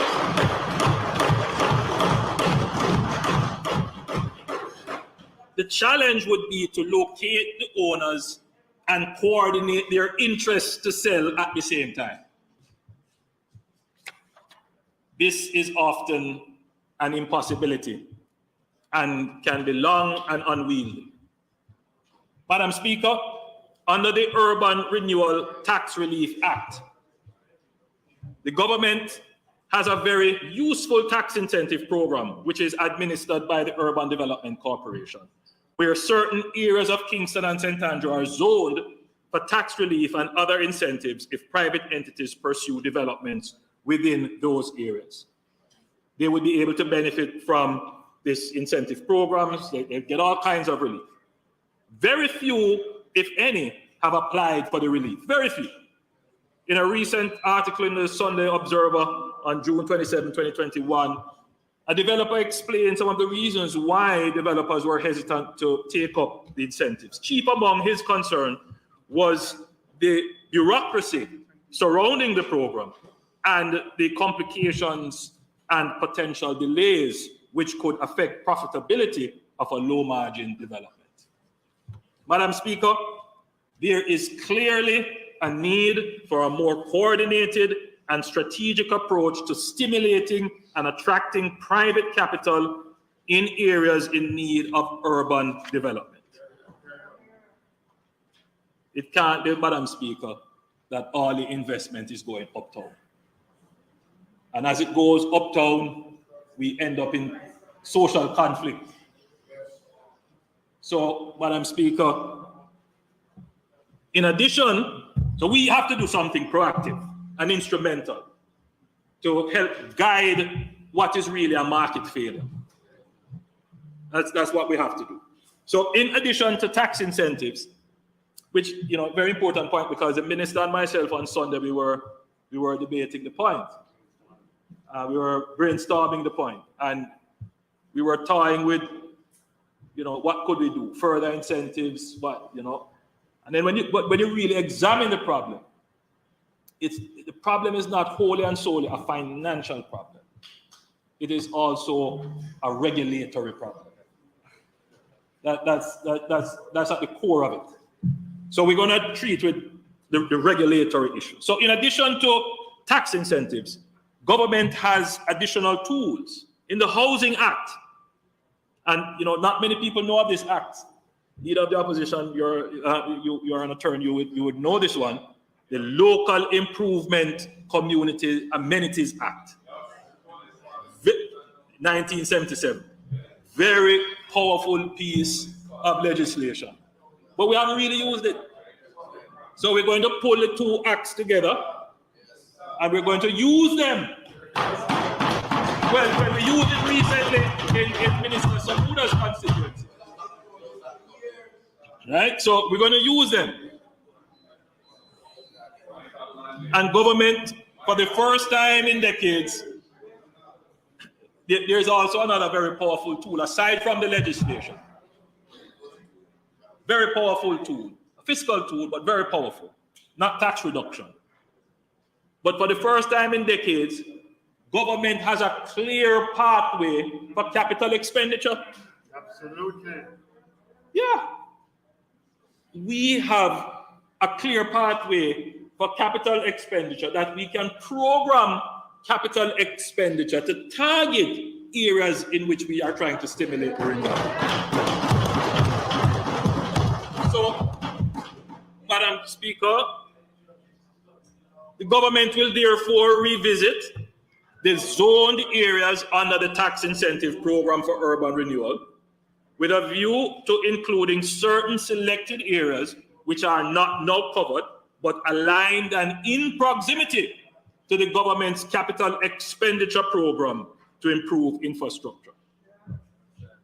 This requirement for the program will be, the requirements, for the program will be reviewed to reduce unnecessary bureaucracy, and the government will use its powers under the various legislations where necessary to acquire parcels of land for the purpose of renewing and developing communities of affordable housing in urban areas.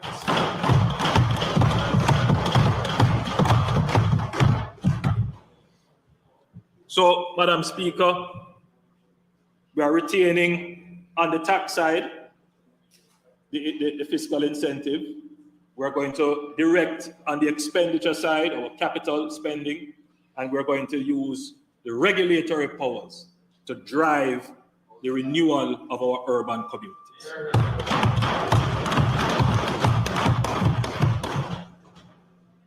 Madam Speaker, I have been deliberate in not giving too many details of the specific areas, as I do not want to go ahead of the finalization of the development order. Neither do I want speculators to start to act in the market. Madam Speaker, what we are proposing here will be a game changer for our blighted urban communities and for persons seeking to find affordable homes in Kingston. This is planting the seed for peace, opportunity, and prosperity. Madam Speaker, Jamaica is a member of the High Ambition Coalition for Nature and People, which has set a target of a minimum of 30% protection of land and oceans by 2030. This means that Jamaica is actively pursuing the protection of 30% of its landmass and 30% of its marine areas by 2030. These targets reflect Jamaica's clear ambition to double the targets currently agreed by the United Nations Environment Program of 15%. The Convention on Biological Diversity, to which Jamaica is a party, defines a protected area as a clearly defined geographical space recognized, dedicated, and managed through legal or other effective means to achieve the long-term conservation of nature with associated ecosystem services and cultural values. During the current year, the government has also made significant progress in advancing protected areas legislation. Firstly, the Black River Protected Area in St. Elizabeth.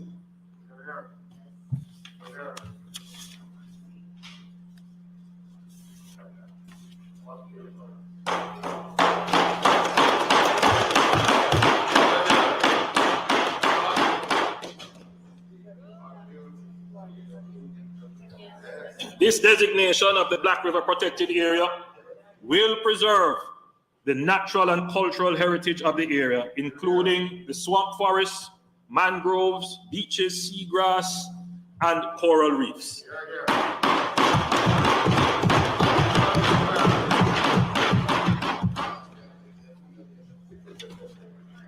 Secondly, Madam Speaker, I am proud to advise this Honourable that the work to declare 78,024 hectares of the cockpit country a protected area is complete.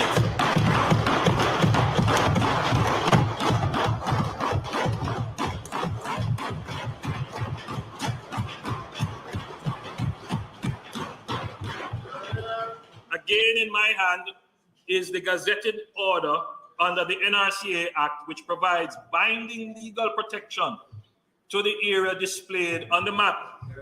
It is important to note that the protected area is approximately 3,229 hectares larger than the 74,726 hectares, which was announced in 2017.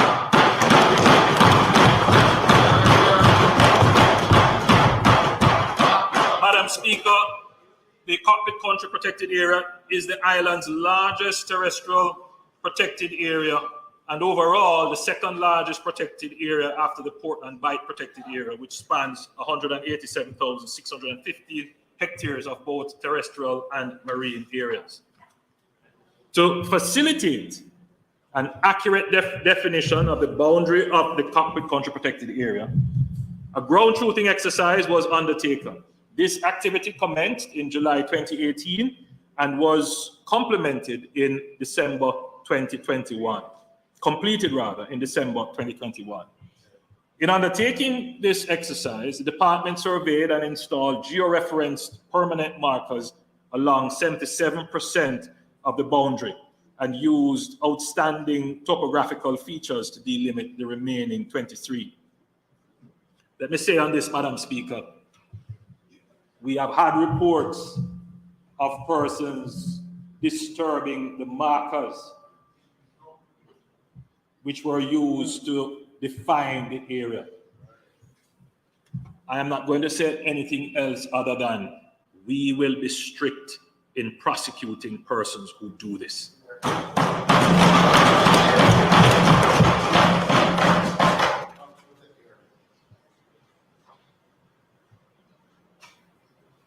Madam Speaker, we have also included an additional 841 hectares of the clawed back area under mining lease SML 173, that famous mining lease, within the boundaries of the Cockpit Country Protected Area. Concurrent with the designation of the CCPA, the government has issued the Mining Prohibition Cockpit Country Protected Area Notice 2022, under which the entire area is now closed to prospecting and mining. There will be no mining in the Cockpit Country Protected Area.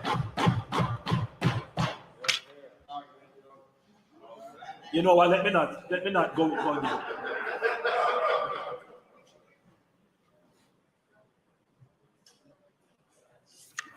And I think, Madam Speaker, that is a major achievement in our system. We've been talking about it for decades and back and forth and back and forth. Well, Madam Speaker, we got it done.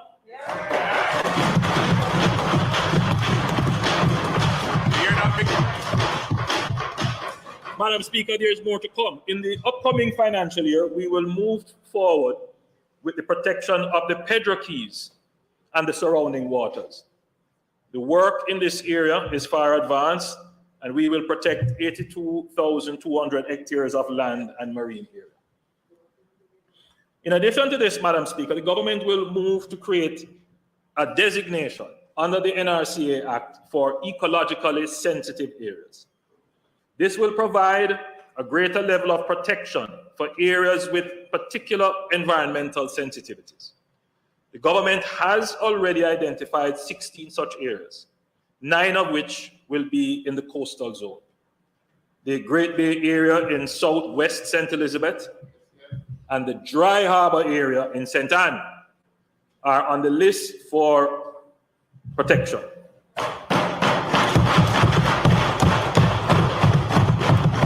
This will mean that activities such as mining will not be permissible in these designated areas. It will be defined. You will see it. You will see it. The important part of the statement is that there will be no mining there. Madam Speaker,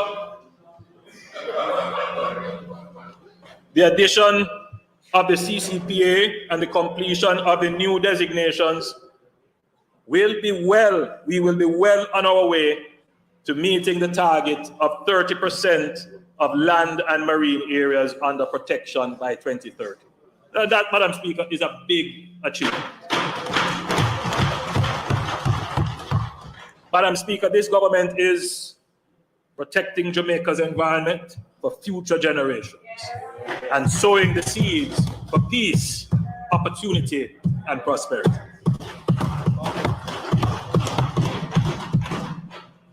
Madam Speaker, I quickly want to turn to education. Education is a foundation on which all our aspirations of peace, opportunity, and prosperity depend. The root cause, and therefore the solution for all our economic and social ills, poverty, crime and violence, economic stagnation, lies in the education and socialization of our children. The pandemic has had a devastating impact on education. While there have been many notable successes in getting children tablets and computers, as well as expanding internet access, the learning loss over the past 2 years has been incalculable. Jamaica is not unique in this regard. UNESCO reports that schools closures impacted approximately 1.6 billion children, or 94% of the world's student population. Madam Speaker, I want to thank the many principals, teachers, school workers, parents, and students who have done their best to persevere in the most difficult circumstances. Nothing could have given me more satisfaction than to see our children returning to full face-to-face school. Madam Speaker, we have budgeted approximately $1 billion for the upcoming fiscal year for temporary teachers to help our students. That's a very important point, Madam Speaker. We're not just talking about recovery for learning loss. We're actually putting the money there. Since the recent launch of our extra lesson program to help with the recovery of 2,100 students, 2,100 students have registered for the online extra lesson program, and 11,926 students have registered and are now engaged in face-to-face extra lessons. 6,175 secondary students and 5,751 primary students. I want to encourage all our students and parents to take advantage of this extra lesson support to begin to make up for the learning loss. While we work to address the learning loss from the pandemic, we are concurrently embarking on a systemic transformation of our education system to address 3 fundamental issues. The first is the quality of education and alignment with future job markets. Many of the things we take for granted today, the iPhone, Twitter, WhatsApp, Instagram, and Snapchat, did not even exist 10 years ago. If we take a look at the most valuable companies in the world by market value in 2004 versus today, in 2004, General Electric was number 1. Can you imagine today General Electric is 134th? Yeah? And of course, Apple is the top company today. Only one company, Microsoft, was in the top 10 in 2004 and is still in the top 10 today, a technology company. In 2004, only 2 of the top 10 were technology companies. Today, 7 of the top 10 technology companies. This shows us the fast pace and direction of change. We are now firmly in the midst of a global technological revolution, the 4th industrial revolution. that is transforming the way we access information, communicate, learn, and even play. In its scale, scope, and complexity, the transformation is unlike anything we have experienced before. In our 60th year of independence, as we look to the future, Jamaica cannot rely solely on the industries that have sustained us for the last 60 years. We must bring new ideas and technologies to expand and increase efficiency of our traditional industries. We must also create and invest in industries of the future to diversify our industrial and productive base. The World Economic Forum, in its Future of Jobs report, estimated that by 2025, 85 million jobs may be displaced by technology. However, the report also estimates that 97 million new jobs will emerge that are more adapted to the new division of labor between humans, machines, and algorithms. Madam Speaker, is our current education system geared towards preparing our children to compete globally and get their fair share of these 97 million new digital economy jobs? I think we all know the answer. We therefore need to urgently transform our education system so that our children have the skills to participate in this revolution. STEAM disciplines, science, technology, engineering, arts, and mathematics, and coding are at the heart of the global technological revolution. We must truly embrace science and technology as drivers of economic transformation and growth. Madam Speaker, we are known for our athletes, music, and culture. Now we must become known for being innovators and creators in science and technology. We must harness the same audacious spirit that makes Jamaica, as a small tropical country, bold enough to compete in the Winter Olympics, to believe that we too can compete with the best in this global technology revolution. This is something we have done before. There have been several groundbreaking Jamaican innovators. For example, Drs. Manley West and Albert Lockhart developed Canosol, a breakthrough treatment for glaucoma. Dr. Cicely Williams discovered the child malnutrition syndrome, kwashiorkor. Dr. Thomas Philip Leckie created new cattle breeds that are more suitable to Jamaican climate and terrain, and surprisingly, to tropical climates, and are worldwide demanded now. Dr. Paula Tennant developed a bioengineered papaya plant that is resistant to the papaya ring spot virus. I have named just a few. There are several others. But how many Jamaicans, particularly our children, know of these scientists? Madam Speaker, in our 60th year of independence, we must ensure that their stories are publicized and heard for every boy and girl in schools, so that they appreciate the rich legacy that has preceded them, on which they must build the new Jamaica. We must endow Jamaican boys and girls with not only the technical skills, but the self-confidence and belief that it is not beyond them to develop the next great innovation, the next Google or Apple, or find the cure for cancer right here in Jamaica.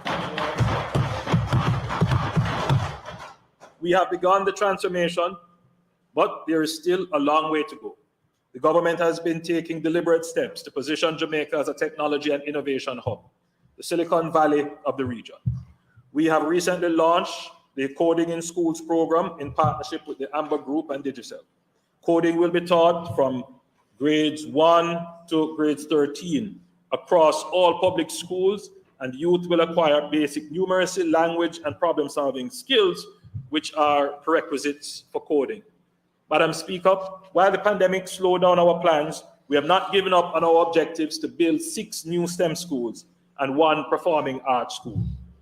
Work has continued apace to identify lands, and we will be launching an architectural design competition to design these new schools. The second core objective of education transformation is the restoration of societal values.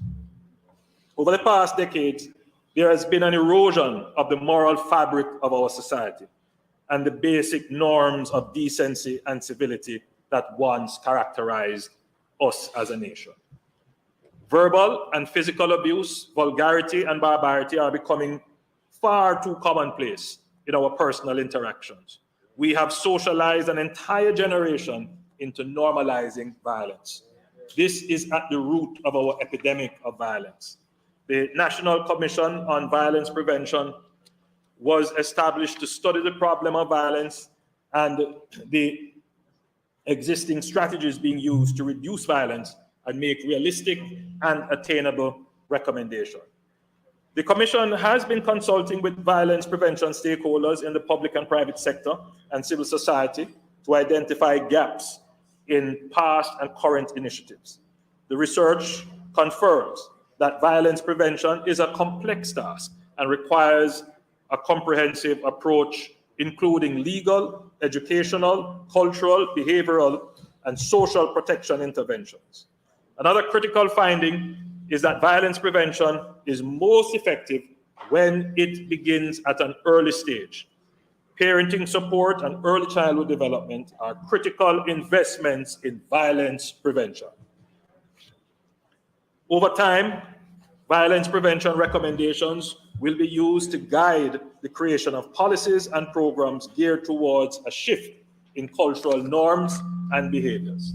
If we are to have any hope of restoring values, attitudes, and behaviors that we once cherished as inherently Jamaican, they must form a central part of the education and socialization of our children.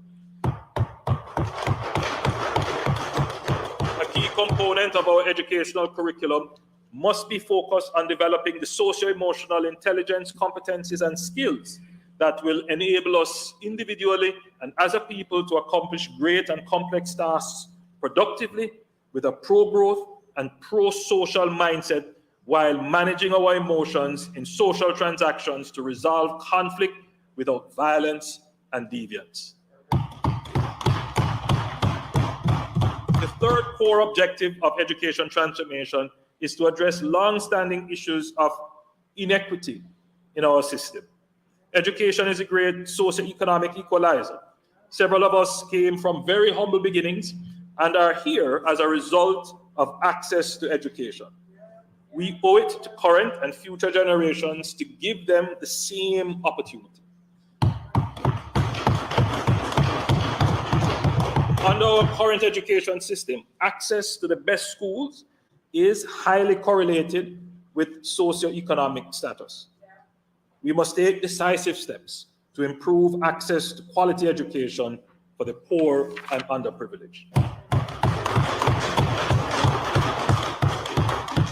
We now have the report on the Education Transformation Commission, chaired by Professor Orlando Pattison, which provides us with a solid blueprint for recommendations for the way forward. The Ministry of Education and Youth has begun its analysis of the report and recommendations. Madam Speaker, one of our challenges as a country has been implementation. In order to ensure that the Commission's recommendations are implemented, I will appoint an Education Transformation Oversight Committee, ETOC, drawn from members of the Commission and key stakeholders, including the opposition, that will be responsible for monitoring and publicly reporting on the progress of implementation of the recommendations. The Oversight Committee will be chaired by Dr. Adrian Stokes, a financial economist and a senior business leader who is a director as well at the DBJ. Madam Speaker, let me turn to the Heart Trust NSTA. Over the 40 years of its existence, the Trust has trained and certified hundreds of thousands of workers and established an enviable institutional framework for T-VET in Jamaica. In fact, the last Global Competitiveness Report issued by the World Economic Forum in 2019, Jamaica is ranked 36 out of 141 countries in the quality of vocational training. Jamaica was the highest ranked Caribbean country and the third highest in Latin America and the Caribbean.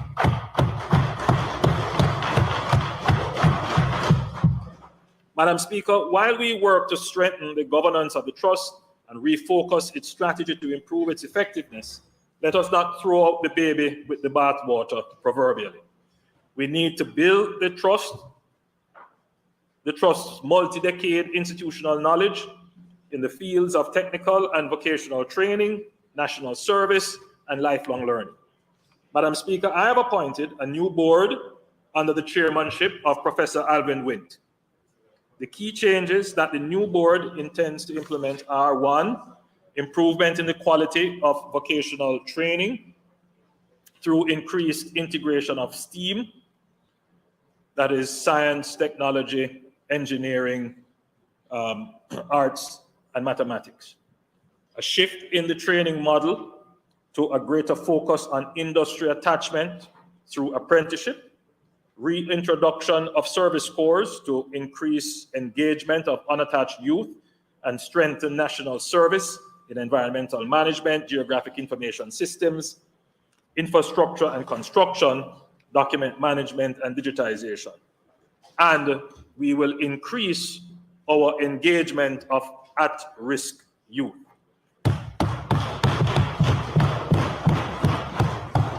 Madam Speaker, I've also asked Professor Pattison, as a follow-up to the report of the Education Transformation Commission, to lead a comprehensive review of the organization and delivery of the Jamaican system of technical and vocational education and training, including an institutional review of the HEART NSTA Trust, and recommend changes to improve its effectiveness. Madam Speaker, this government is transforming our education system and sowing seeds for peace, opportunity,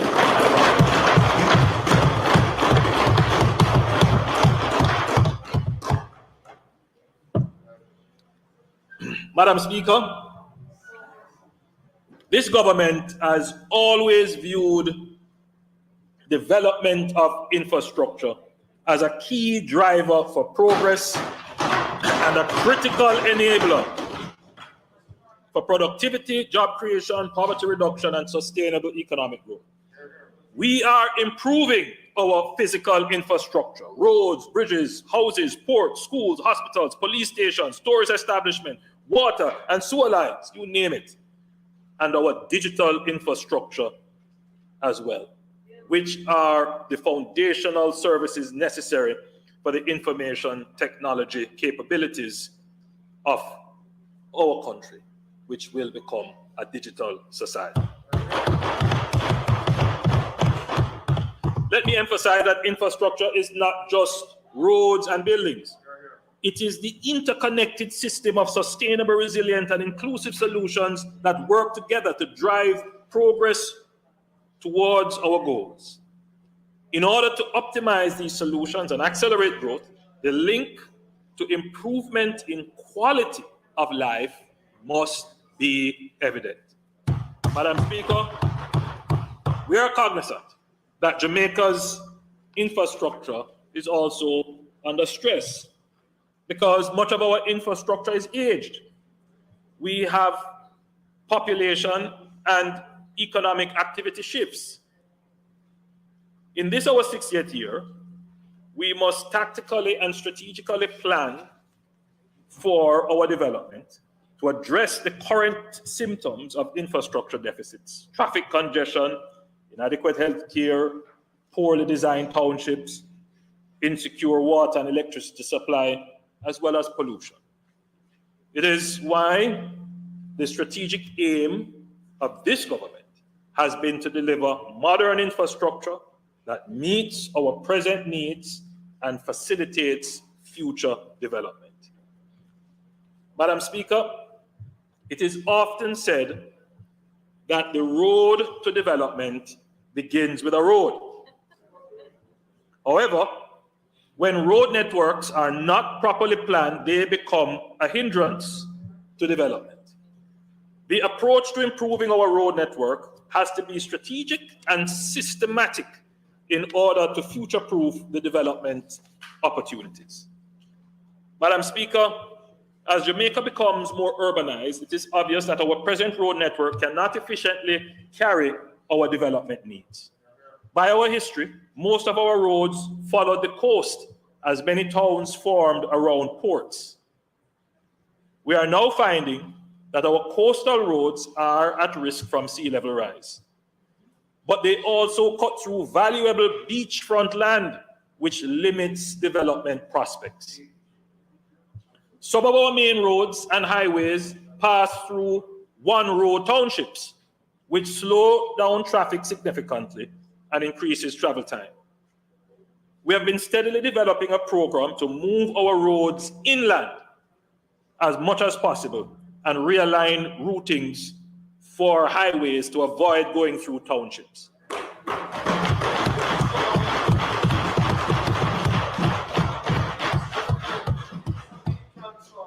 However, we are realigning the road and bypassing townships so as to create safer and more resilient infrastructure and improve drivability and shorten journeys, which is good for commuters, and it is also good for the towns by taking off unnecessary congestion.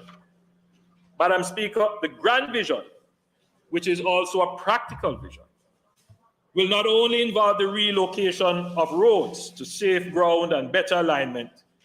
There are townships that in their present locations are indefensible to climate change effects or logistically challenging for greater development plans. I know the minds of some is that towns are immovable. Once they are there, they will always be there. But I wish, Madam Speaker, to disrupt that thought process. Not all towns are immovable. And not all towns last forever. And indeed, Jamaica has the capacity to build new towns and build new cities, move others. Yes, we can do it.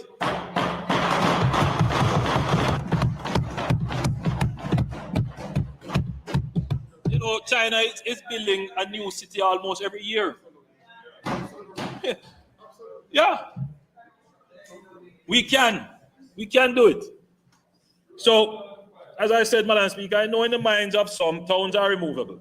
However, as we seek to build a first-class infrastructure and smart urban areas, which are the basis of good quality of life, we must orient our minds with the very fundamental interest of improving the lives of people at the forefront, to recognizing that the elements of our built environment are to be logically and strategically arranged for efficiency, sustainability, and aesthetics. Madam Speaker, in my last budget presentation, I outlined the plans for the Montego Bay Perimeter Road. So I'm pleased to update the nation today, right? The US $274.5 million contract was signed with China Harbour Engineering Company, and the process of land acquisition and design work is ongoing. Work has started. The contractor has been mobilized and works on the widening and improving of some local roads in Montego Bay are slated to begin in the coming financial year. Some start already. So fast you move it. This will be transformational for Montego Bay.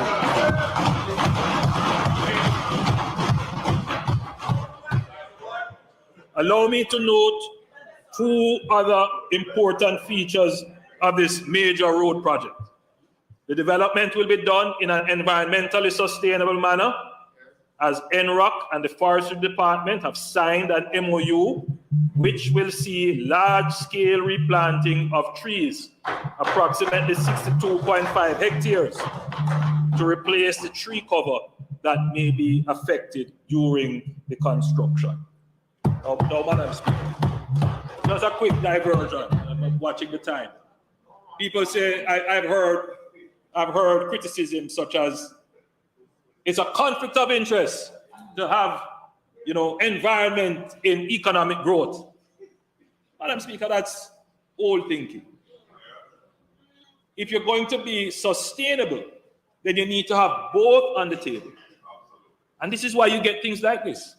A memorandum of understanding between forestry, which is under economic growth and job creation, and NROP, which is under economic growth and job creation, because they all come through one authority. So there is synergy. So the thing work better together.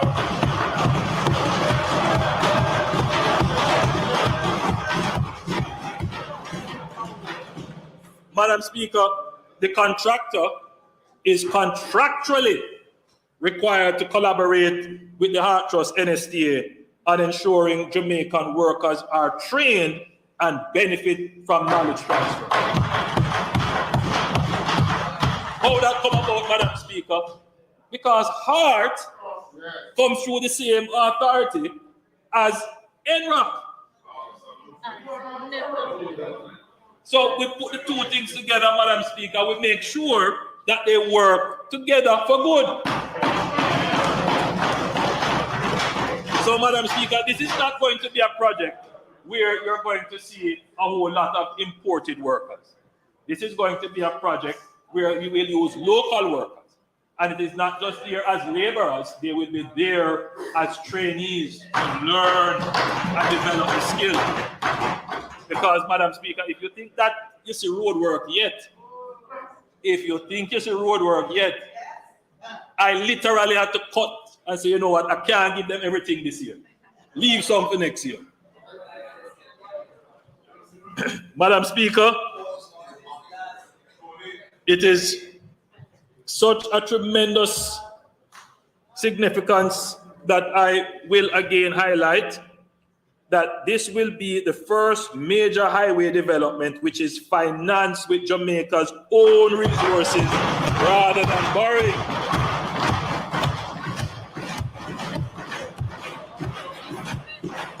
We have come a long way as a country.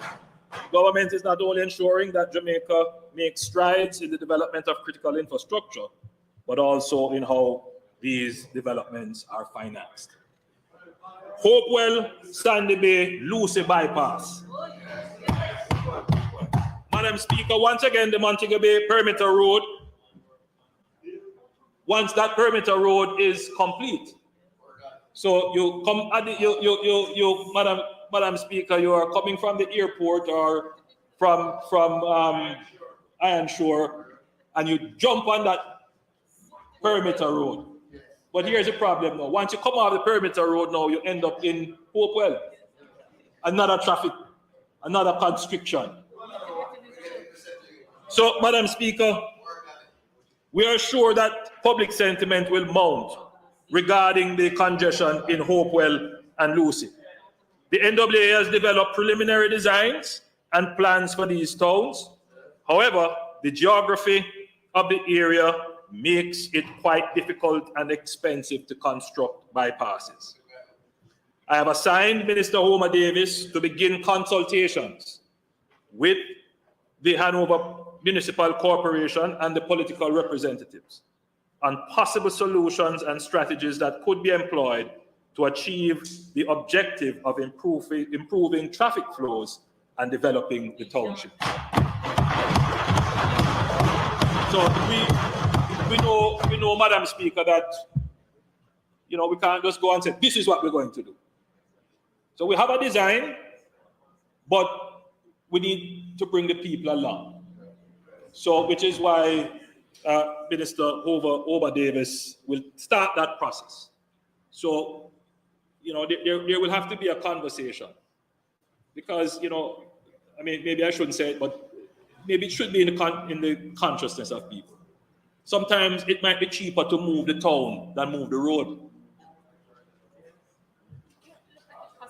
So we have to look at the cost effective, the economics of it. And maybe moving the town to a new town means a better town for everybody. Plus improved traffic flow. So, Madam Speaker, we shouldn't wed ourselves to how things are now.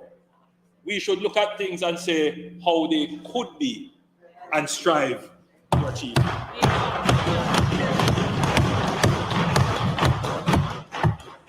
The Southern Coastal Highway Improvement Project. Madam Speaker, the implementation of the Southern Coastal Highway is one of the government's flagship road projects for this upcoming fiscal year. The works will be implemented under the project include the road widening and realignment, the drainage upgrade, bridge construction, water line and sewer line installation, ducts for fiber optics cables, traffic management improvement, and safety improvements such as sidewalks, street lights, markings, and signage. This is not only a roadway, it is a development corridor and a game changer for the eastern end of the island.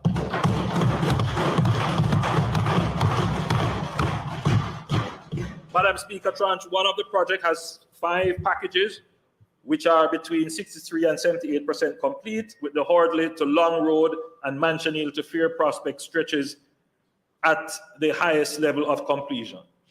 Cumulatively, the government is spending just under $5.4 billion on the corridor, making up Tranche 1. Tranche 2, valuing approximately $6.6 billion, has a further 5 packages and is between 15 and 30% complete. Just over 38 kilometers of road is being targeted for reconstruction under this tranche. Already, the Maypen to Williamsfield Phase 1C of the Southern Coastal Highway Improvement Project is underway. That's the extension to the East-West Highway.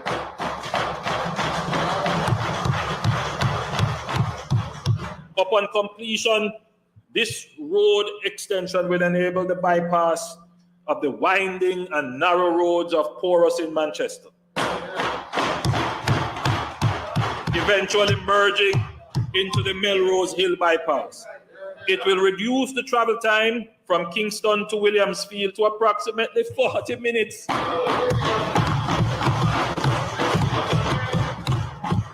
Hereby improving personal productivity and providing a basis for bolstering business activity, including South Coast tourism.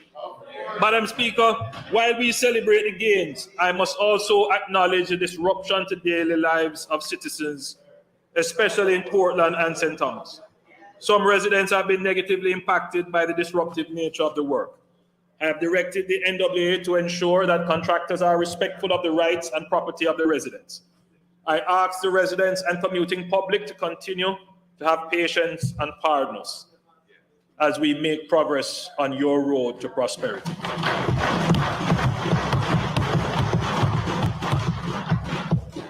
You will be the beneficiary of a high-quality integrated road infrastructure that will enable future economic development, at least for the next 40 years. I want to talk a little bit, Madam Speaker, about the North Coast Highway project.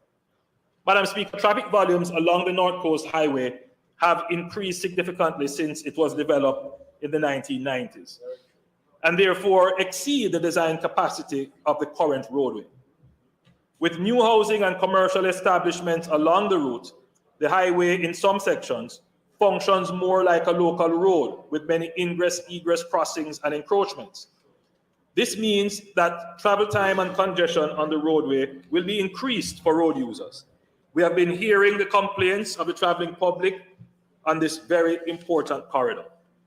NROC has commenced a project. NROC has commenced a project planning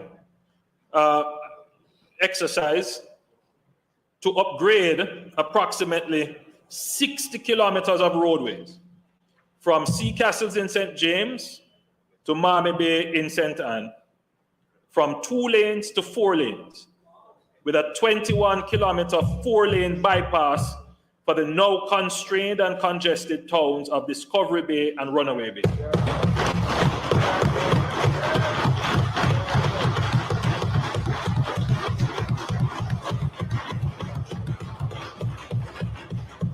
We are expecting to complete the planning phase to progress to the public investment approval phase and the procurement phase in time for construction in the next financial year. That's the target I'm setting. You know, I'm looking at the Minister of Finance because this is a special project. I won't say too much about I won't say too much about why it is a special project, but it is like the Montego Bay bypass. It will be funded from our budget.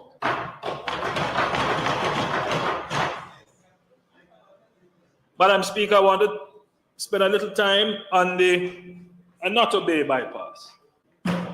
Madam Speaker, the NWA is currently carrying out shoreline protection work on sections of the North Coast Highway that leads through Onoto Bay. In addition to the threat from the sea, the road leading through the town is significantly congested. I don't know if you have ever Onoto Bay. If you have ever driven through Onoto Bay. Yes, I saw him. Yes. There was no congestion at that time.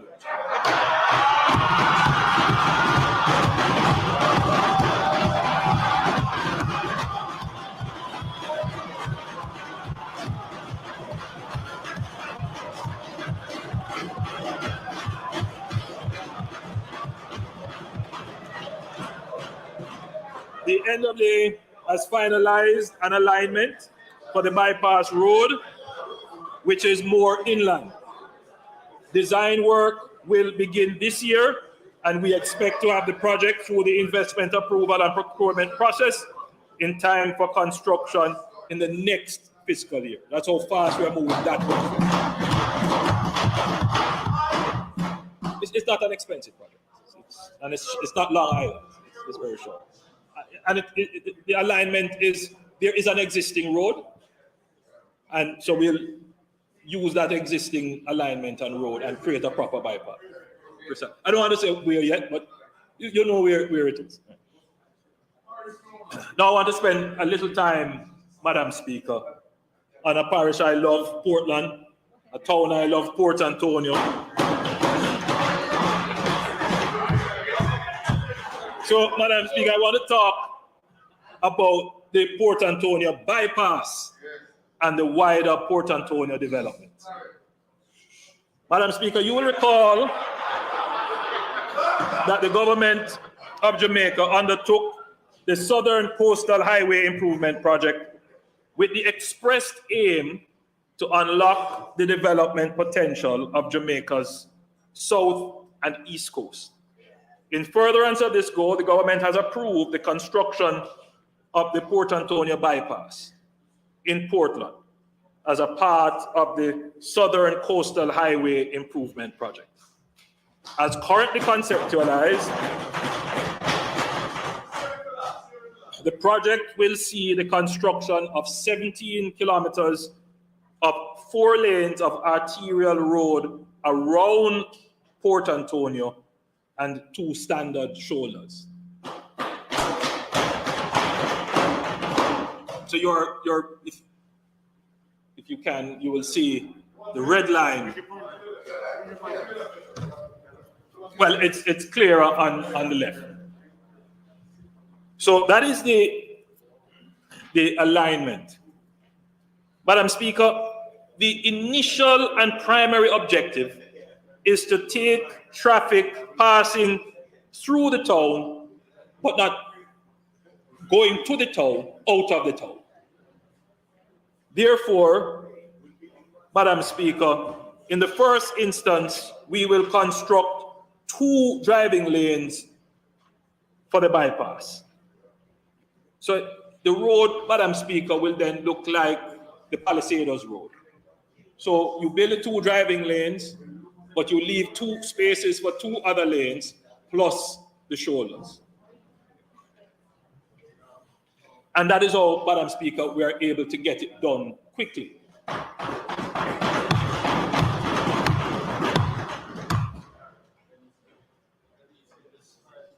So, Madam Speaker, in the medium term, and we will also leave a reservation for a utility corridor. The medium-term objective is to plan out residential and limited commercial developments along the bypass corridor, which will connect with the 140,000 square feet Boundbrook Urban Center. So the strategy, Madam Speaker, is that it is not really a bypass. It is a development road. That's what it is. But what we're doing is taking the road through relatively virgin territory, bypassing the main town, but strategically plan out around that bypass road, and then that bypass road will eventually become the development main road through a new development for Port Antonio.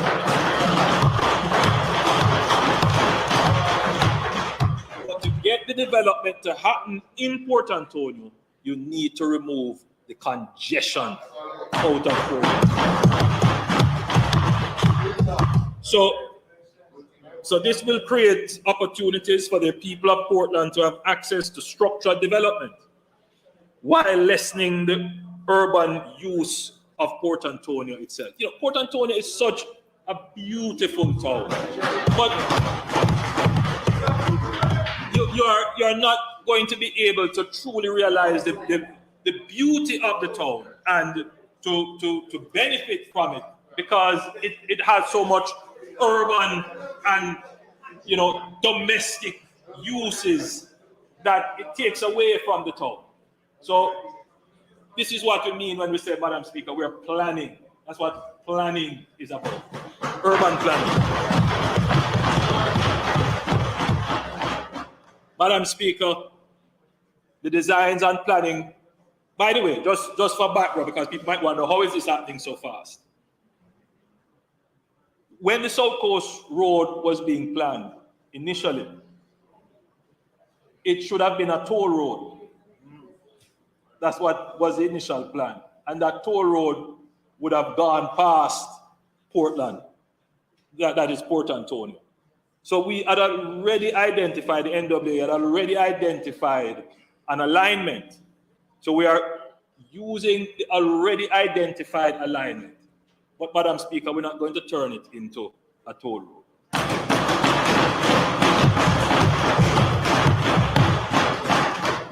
Some of the lands we already own, much of it, some of it we will have to acquire, but we are committed to it and we are moving ahead. And the objective is that it will start in the 2023-2024 financial year. That is in the next financial year. Pay close attention to that year.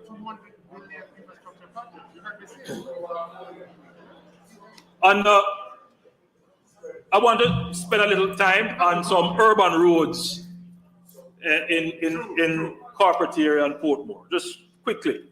So, Madam Speaker, the government plans to implement $13 billion special capital expenditure CapEx program targeting 6 strategic high traffic corridors. We're going to be widening Arthurwick Drive from Mountain View to Town.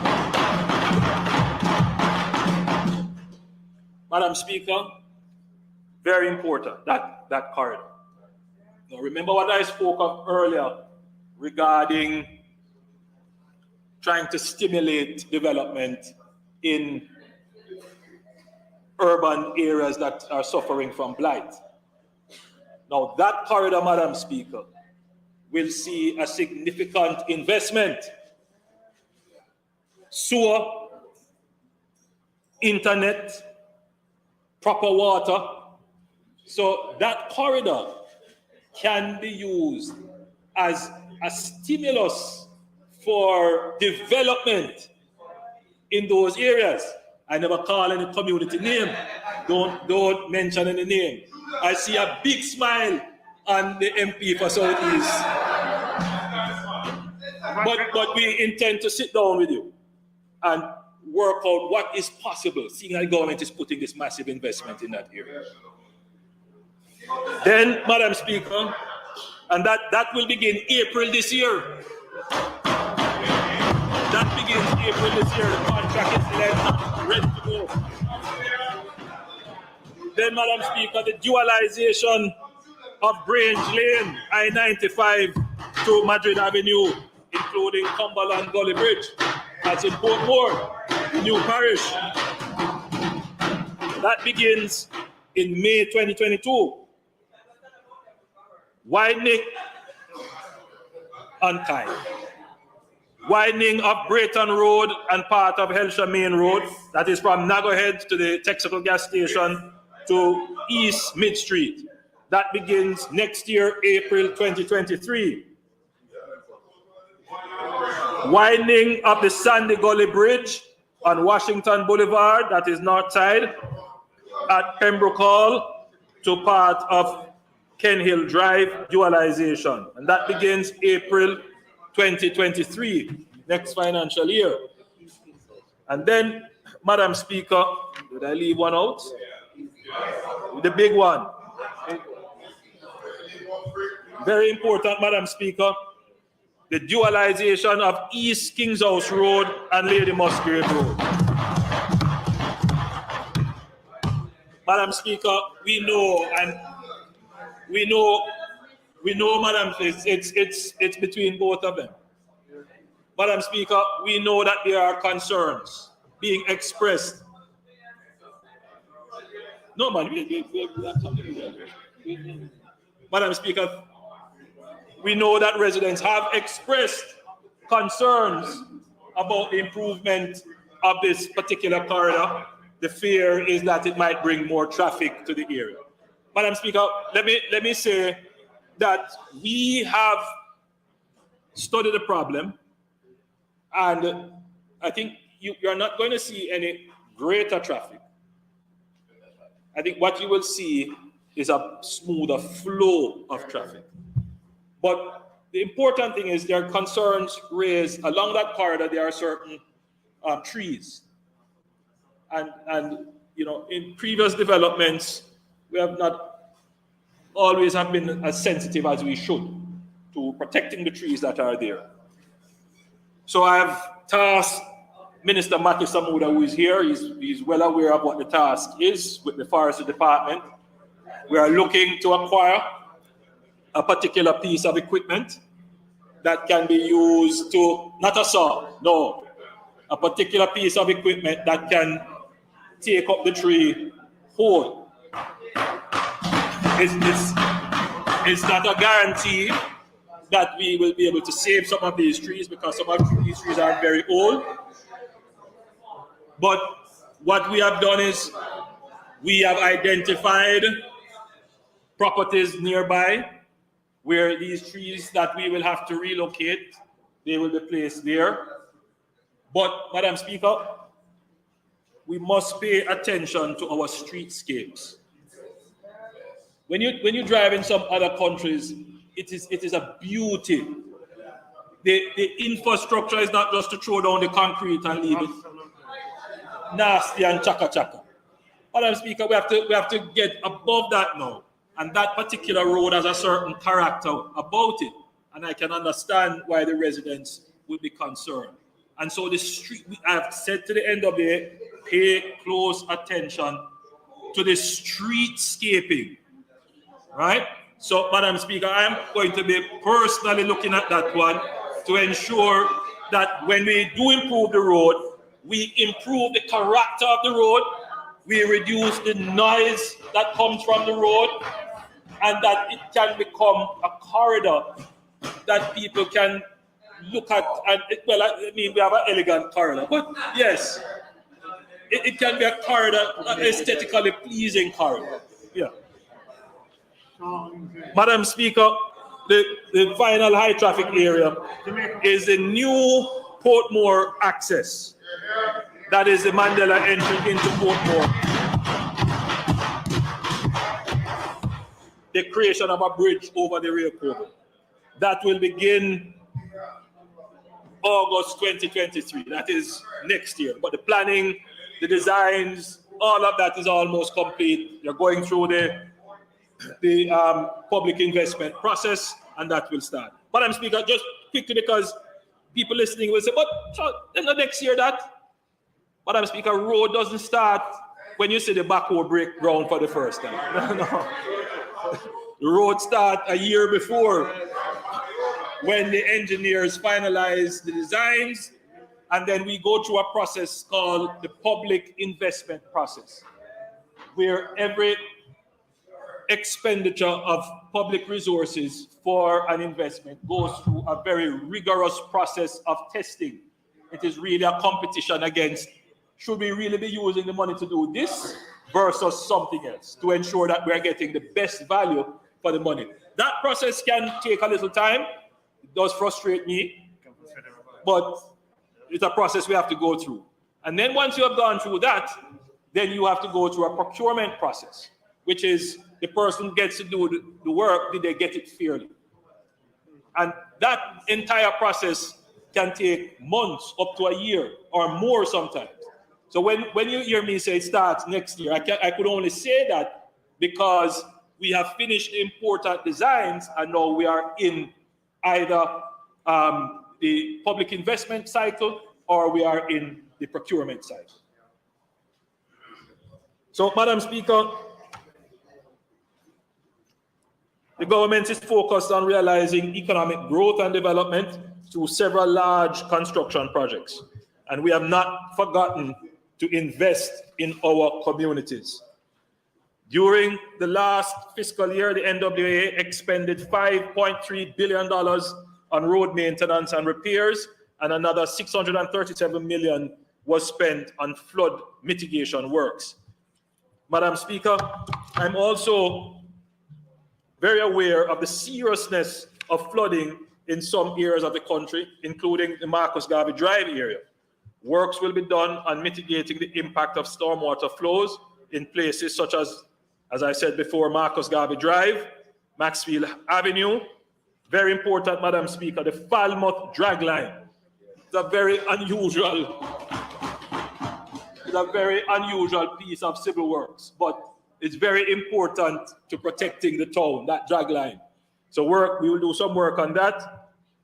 Maypen in Clarendon, that town is always under threat. And indeed, some serious work has to be done to continue what was started in Soursop Turn to come right down into the town of Maypen. Santa Cruz in St. Elizabeth, Madam Speaker, that is another major area where there is flooding. Some works will begin there. Portmore in St. Mary, and Madam Speaker, it seems that there is a 2-year cycle for flooding in St. James. We will be doing some work on the, what's it called, Minister, the North Gully? Madam Speaker, I believe that with investments in these locations and more resilient infrastructure, we will be able, Madam Speaker, to safeguard our country against the shocks of natural disasters. Madam Speaker, I want to say a few words on Portmore, the 15th parish.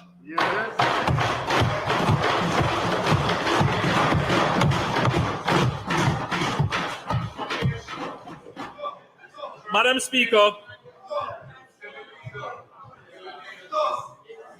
the English colonial government divided up Jamaica into 3 counties and various parishes for purposes of political and municipal administration. Jamaica has had as many as 20 named parishes. I think it's 22 named parishes. We no longer have a St. Thomas in the Vale or a St. Dorothy. These parishes were all incorporated into the parish of St. Catherine by law in 1867, which defined our present 14 parishes today. We struggle, obviously, to understand the rhyme and reason behind why the British divided the parishes as they did. But anyone who understands local governance and the management of emerging communities will will recognize, Madam Speaker, the importance of matching political and social organizations to physical boundaries. Very quickly, you have persons who may be attached to an acreage of land. They have lived there for years. They have developed their own culture. They have put in their own road networks. They have their own way of schooling. And that area defines the group. So you try not to, in determining how you will administer the area, to separate the group. That has been the classic case of Africa, for example. When the colonial powers went to divide up Africa, they didn't pay attention to the group and social dynamics. And so they set up countries and divided peoples, right? And it's the same principle. So if you're going to set up a structure to administer an area, you want to ensure that the geographical area largely, if not substantially, contains the people who live there. So, Madam Speaker, there is no question that Portmore has evolved distinctly and discreetly from St. Catherine within a particular geographical boundary. And there's no question about it. No, I'm not, obviously, but I understand Portmore because I was born in St. Catherine, and I grew up with many people from Portmore. So there is a Portmore culture. There's a way of how they think, how they perceive themselves, their outlook, and it's very progressive. So Madam Speaker, they want to see their geographical area properly defined relative to where they live. So, Madam Speaker, the people in Portmore identify themselves with the geographical area.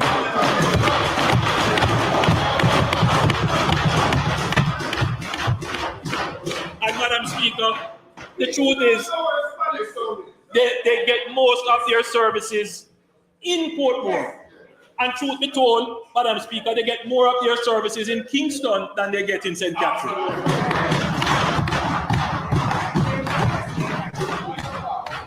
Madam Speaker, even though there are some mumblings on that side, there has always been that recognition, because that is why they gave Portmore municipal status. They've always recognized that. That's what George Lee said. That's why he felt he emerged as a leader, leading that view that we are a people emerging with our own culture, our own outlook, our own views. And what you decided to do was not to go the route of giving them parish status. You say you're not ready for that yet. Give you municipal status. But Portmore has evolved within that 10 or so years. There are how many years now municipal? More than 10 years of municipal authority. So they have evolved. In fact, Madam Speaker. Almost 20 years. Almost 20 years. In fact, the municipal, just to be clear, the municipal administration of Portmore is such, Madam Speaker, that none of its services are managed in St. Catherine. In other words, all the municipal functions, meaning the city management functions, are done within Portmore. So you wonder, why would they continue to be a part of St. Catherine? In fact, Madam Speaker, my understanding is that none of the St. Catherine municipal the councillors sit in the Portmore municipality. But the reverse is that they all, the Portmore councillors all sit in the St. Catherine municipality. Now what that says, no, that's not what it is about, because I have to address that point. Because, Madam Speaker, because what it is saying is that there is a kind of misrepresentation going on. Because the Portmore issues have nothing to do with the St. Catherine issues. Really.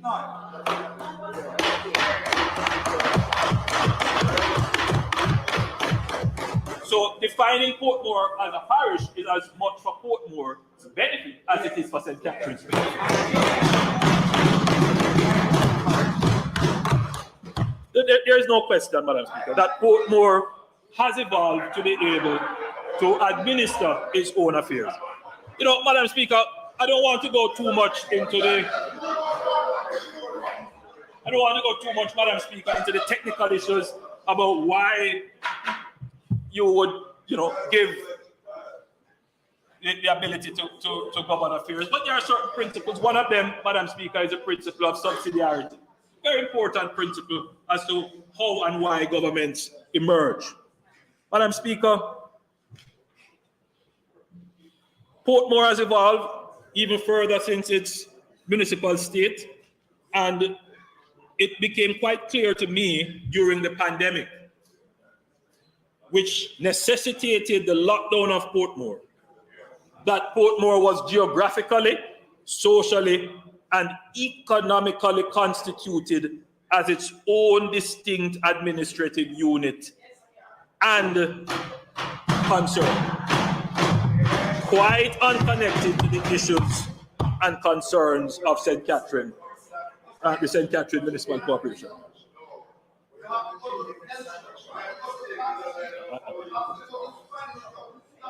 Points are being made about the absence of important infrastructure, such as hospitals and a market or other such infrastructure. But, Madam Speaker, those are not fatal to Portmore becoming a parish.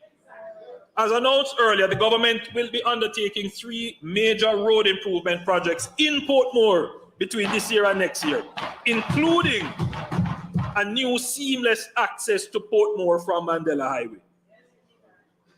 The Ministry of Health and Wellness has already unveiled plans to significantly improve the health center that is there into, what is it called, a type 5? To a type 5 health center, which is basically a hospital. The government is now actively reviewing lands in Portmore to construct a fire station and a market. And UDC is finalizing plans to construct a climate change park. Yes. We have, Madam Speaker, thanks to former Prime Minister P.J. Pattison, we have the Emancipation Park. That's the theme of it. Madam Speaker, I was very pleased last year to open the Harmony Park in Montego Bay. And now, Madam Speaker, next year we will be opening the Portmore Climate Change.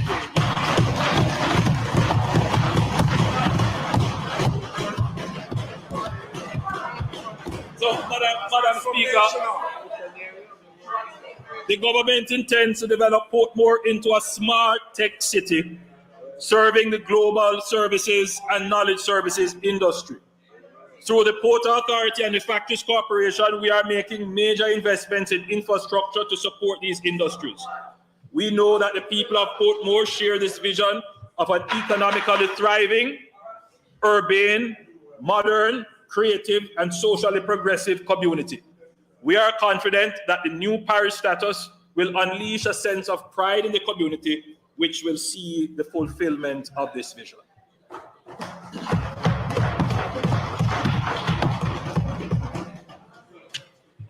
Madam Speaker, I quickly want to turn to the Port Authority.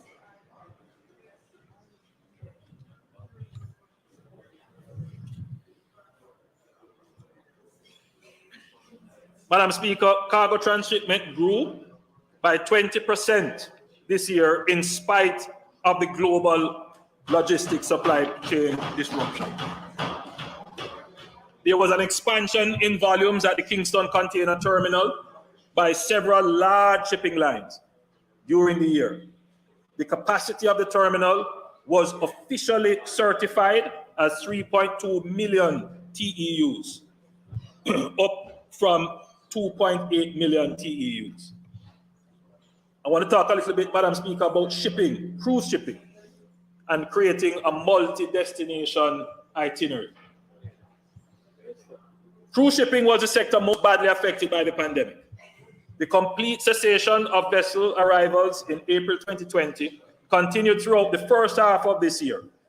Through careful efforts, ships began to slowly return in September, growing steadily and expanding to all ports by the end of 2021. Notwithstanding the loss of revenues from cruise ships operations, the Port Authority continued to invest in upgrading the new facilities at all terminals with a view to improving the efficiency of operations and keeping with a deliberate strategy of differentiating each of the island's terminals. In Ocherius, our second major berth,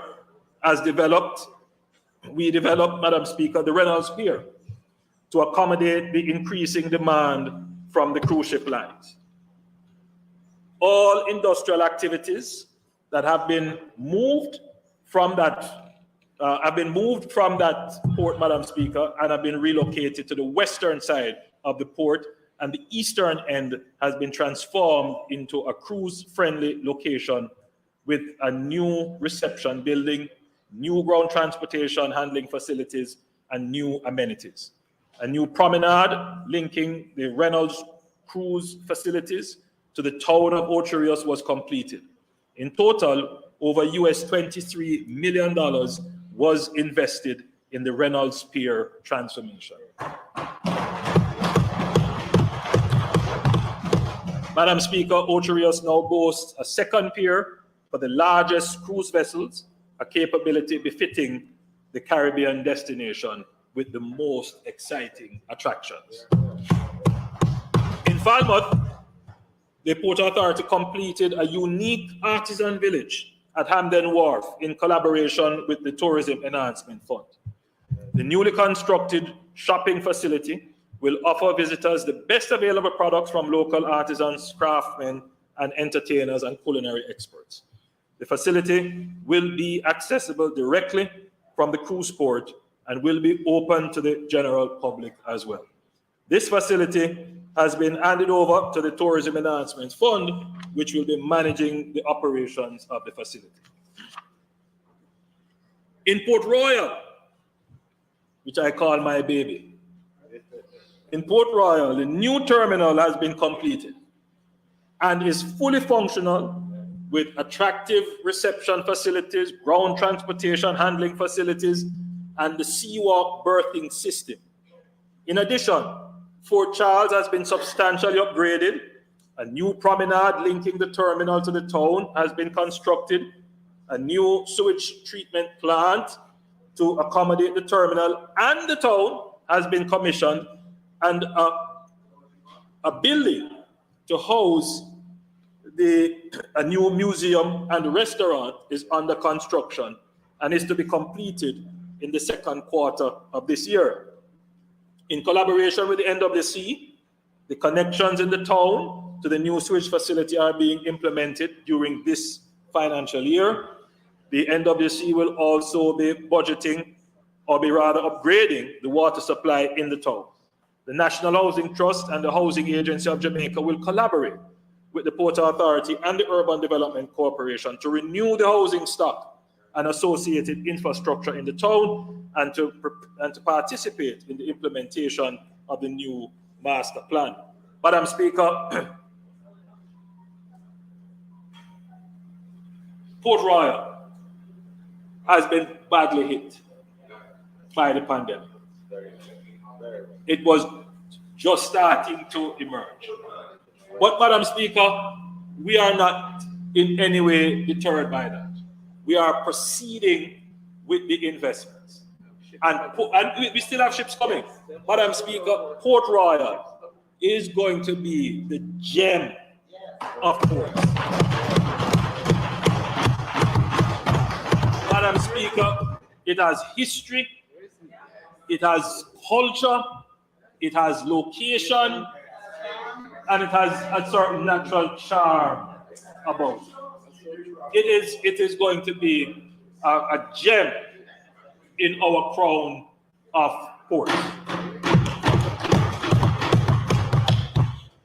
Madam Speaker,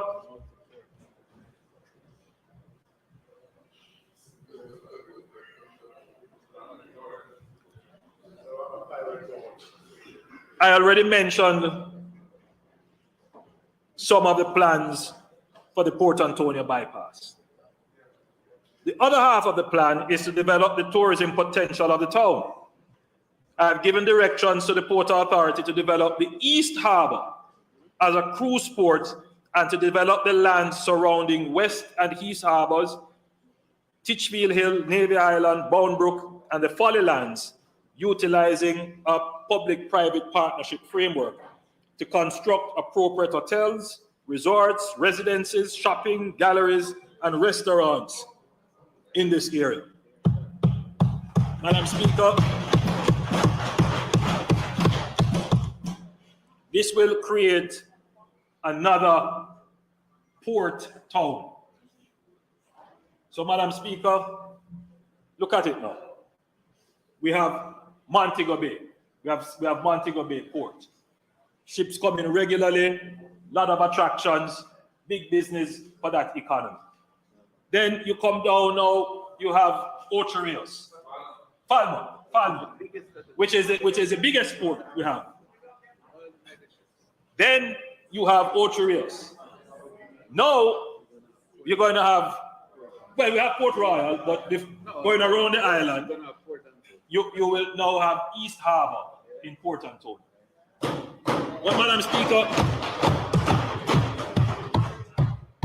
the idea in that is not to create mass tourism.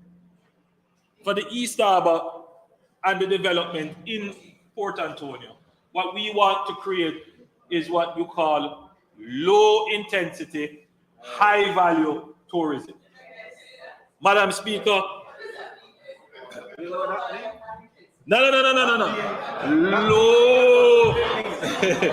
Low intensity, high value. I mean, all the oil friends. Madam Speaker, from the GCC countries. Madam Speaker, we see where yachts are fleeing certain places, searching for homes. But Madam Speaker, the idea is to create the St. Barts of the Northern Caribbean. That's the idea. Madam Speaker, we are sowing the seeds for peace, opportunity, and prosperity. Oh, Madam Speaker, I have to make a decision as to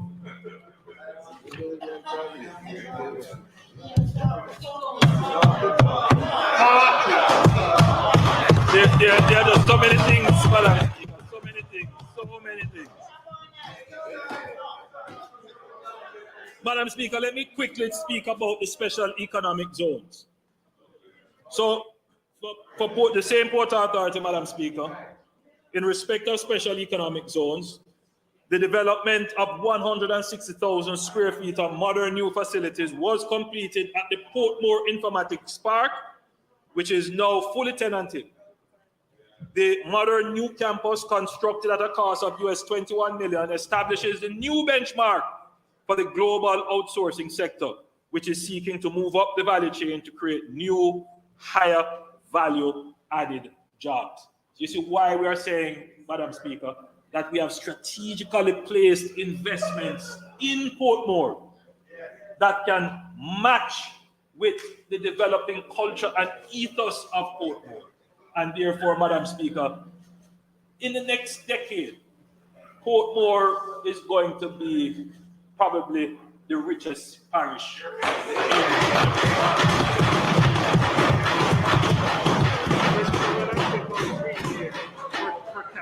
per capita. And by the way, we leave that for next year. We have some other plans. We need that for next year. Can't give them everything now. Madam Speaker, a new 200,000 square foot logistic facility was completed in the Kingston Logistics Park, immediately adjacent to the Kingston Freeport Terminal. The facility meets and exceeds the established international standards for new logistic facilities and is now tenanted. In addition to a new security complex currently housing the Jamaica Customs Agency's CET operations and the operations of the U.S. Container Security Initiative, and this was constructed and also tenanted. Madam Speaker, the Port Authority bought a new Tender Boy ship for US $17 million, replacing its fleet, renewing its fleet. And that, Madam Speaker, is very necessary for the safety of the harbor, a major investment.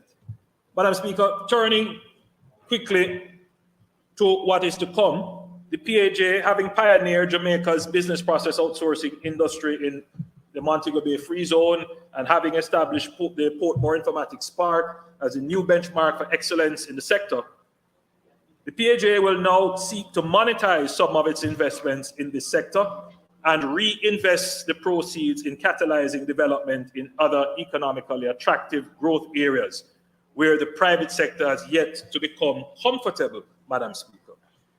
This is consistent with the Port Authority's role as an agency of the government that catalyzes and stimulates development. Accordingly, the PAJ is at an advanced stage of preparing to bring some of its BPO assets to market in a way that will allow a wide cross-section of Jamaicans to participate as investors in growing the sector, in this growing sector of activity where Jamaica has demonstrated a distinct competitive advantage. The proceeds from the monetization will be reinvested in expanding near-port logistics assets immediately adjacent to the Kingston container terminals and in Caymanas. This is an important area of opportunity for Jamaica with the improving competitiveness of our terminals and the trends towards nearshore production and logistics operations in our hemisphere. Madam Speaker, just very quickly. So what this is, it's couched in technical language, but the Port Authority was a first mover and investor in the BPO sector. Its assets are now mature assets. The sector is now fairly mature. They are generating steady streams of income. Those assets can now be leveraged. They can now be placed on the stock market, for example, or divested in other ways. The resources that you receive from that, Madam Speaker, we will now use it to enter into another area where we can be pioneers. And when you look at Caymanas special economic zone, that has been going now since we were in government first in 2007. And even before that. And we haven't been able to do it. Long before that. And we haven't been able to do it. We had hopes here and hopes there and things come and projects, and it wasn't done. We're going to get it done this time, Madam Speaker. And we're going to make sure that we have the funds to do it. And so the Port Authority, in taking the funds out of those assets that are mature and steady earning, we leverage those funds and then we're going to invest it back now into developing the Caymanas enterprise, the Caymanas Special Enterprise Zone. And that will give us now a new frontier, true new frontier in the logistics business.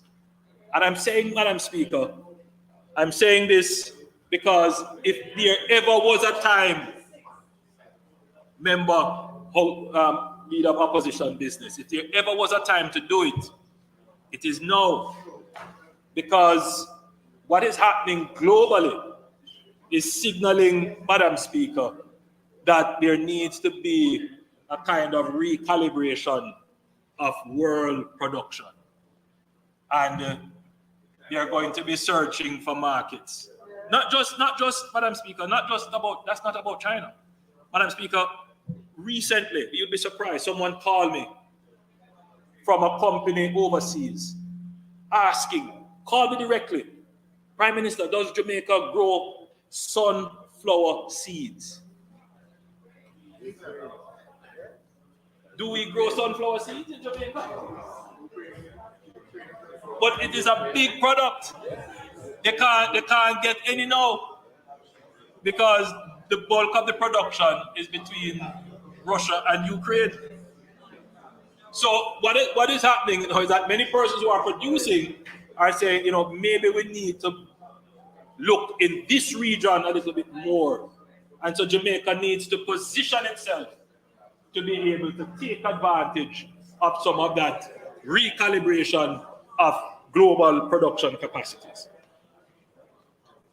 Madam Speaker, I have already outlined major plans for the eastern end of the island, but I'm happy to report that following the securing of funds on the private market, that the contract for the Morant Bay Urban Center was signed yesterday with China Harbour.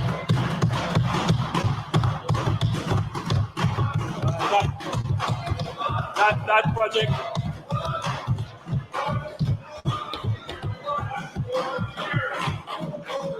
So, Madam Speaker, the Morant Bay project has been long in coming. It's a really tricky one, but we have secured private sector funding. We have signed the contract now with China Harbour, and so construction should begin shortly thereafter. So if you look at what is happening, you have this lovely road, lovely highway, which is connecting directly into this new urban center. And that, Madam Speaker, is going to become the linchpin of economic development in that area.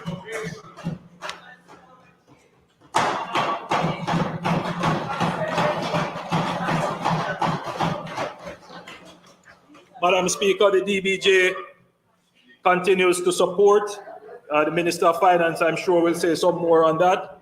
But I just want to give a quick update, very quick update on Bernard Lodge. Bernard Lodge, which was much maligned and criticized, that project is moving very well. The lands, Madam Speaker, have gone through a very rigorous process of divestment. And so far, Madam Speaker, let me see.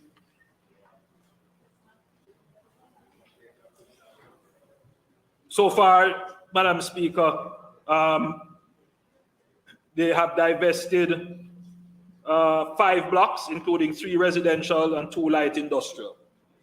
And Madam Speaker, some persons have actually started construction of housing in the area. So the program is off and running. The infrastructure is being done. That is the water and the roads. You're going to see emerging in Bernard Lodge the first planned smart city in Jamaica. So, Madam Speaker, I'm going to spend a little time now on the NHT. I couldn't come to Parliament and not say something about the NHT, Madam Speaker. The NHT has continued to focus on the increased deployment of its financial resources towards creating and financing housing solutions. A total of 92% of the Trust's total assets is now invested in housing. Can you imagine that?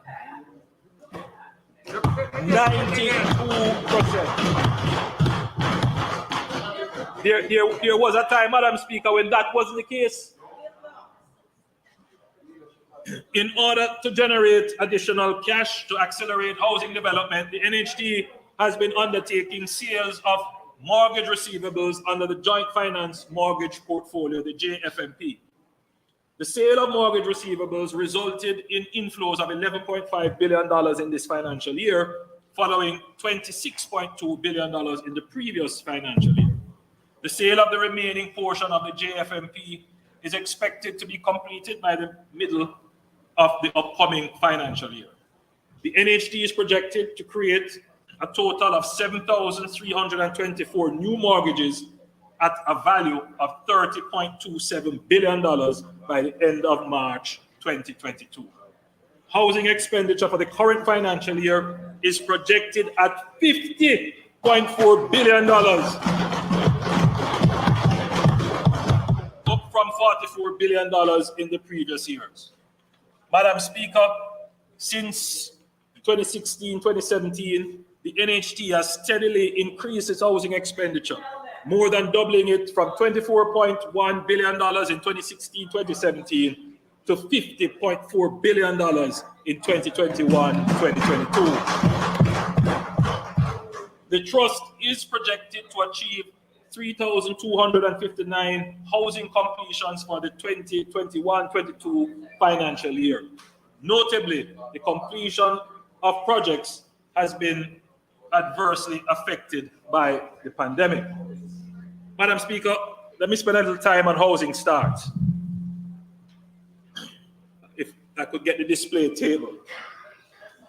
Madam Speaker, the table displayed outlines the government's plan for housing starts for the next 4 years relative to the commitment to build 70,000 houses. With current developments completed, under construction, in negotiations, budgeted, or in planning and designs, we have programmed 43,172 units of the 70,000 we are committed to build. Madam Speaker, even at that level, that would be the most houses ever built by any government. 43,000. We are certain of. We know that we can get that. We promised 70. We committed to 70. But where we are now, we are at 43,172. The NHT has 30,280, which we are sure of. The HAJ will give us 5,443. Greater Bernard Lodge, we will get 5,134. Our social housing program, Madam Speaker, we will get 2,315. So you will say basically, for this year it's 350, 5 per MP. We are going to increase in the next budget, and we will try and maintain a minimum of 500 social housing.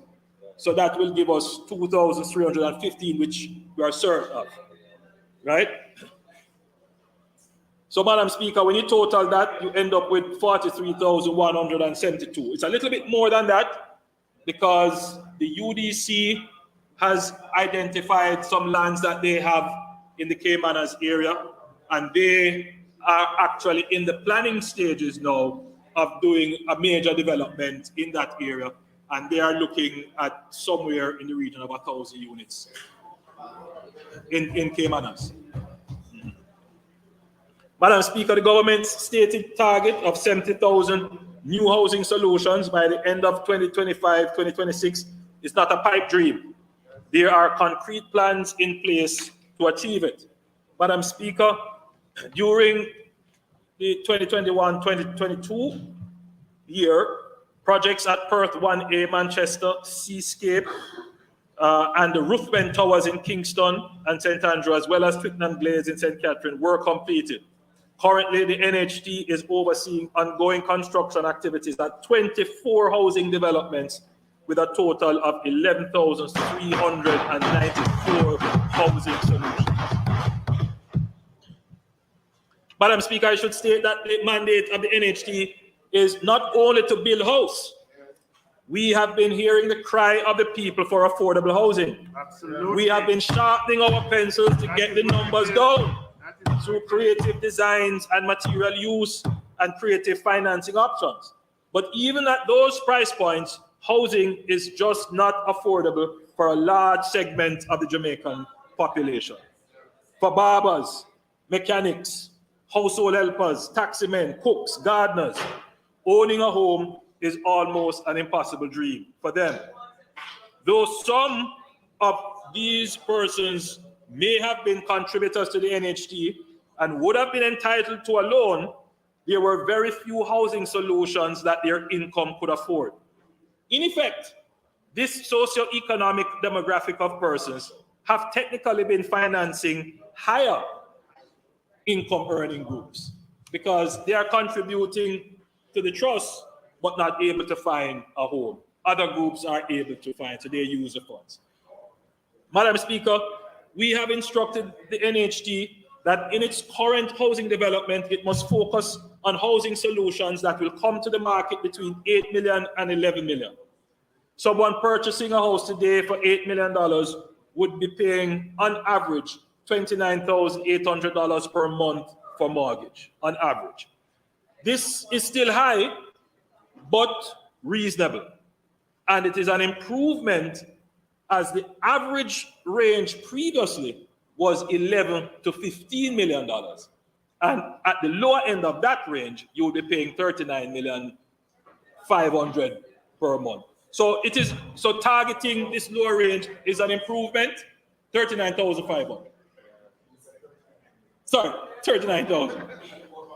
So Madam Speaker, we recognize that even with this thrust, that we will get some persons in the lower income band, but not all of the lower income band. There still needs to be another effort. So, Madam Speaker, the only way to bring the housing cost lower is for the government to subsidize the unit. Currently, the government does not fully subsidize units, and we couldn't. We do some subsidies. Currently, the government fully subsidizes the social housing program that are targeted to indigent beneficiaries. The HAJ and the NHT does some subsidy through their development by absorbing planning and approval costs, land acquisition costs, and sometimes they even absorb some infrastructure costs. But, Madam Speaker, as I said before, the government could not, in a wholesale way, finance the subsidy of housing. But I think there is a way, Madam Speaker, that the government could make a further contribution to the cost of housing. And that, Madam Speaker, would come through the provision of land. Madam Speaker, I have instructed all the agencies that hold land on behalf of the government to identify and report to the Ministry of Housing all the lands that are considered suitable for housing and or marginal agricultural land.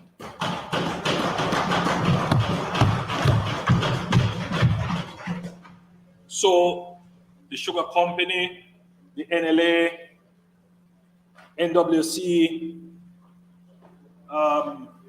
the Railway Corporation, all of these entities, we are now looking at their land banks, and we have appointed a special integrated committee to look at those lands, because what we don't want to do is take agricultural lands for housing. We don't want to do that anymore. So that committee will look at all the lands and determine whether or not the land is marginal. Some of the lands we have are classified as agricultural, but can't be used for agriculture because of saline intrusion. Some are titled as agriculture, but some of the land might be hillside, rocky, and so forth. So we're going to do a detailed inspection of the lands that are available.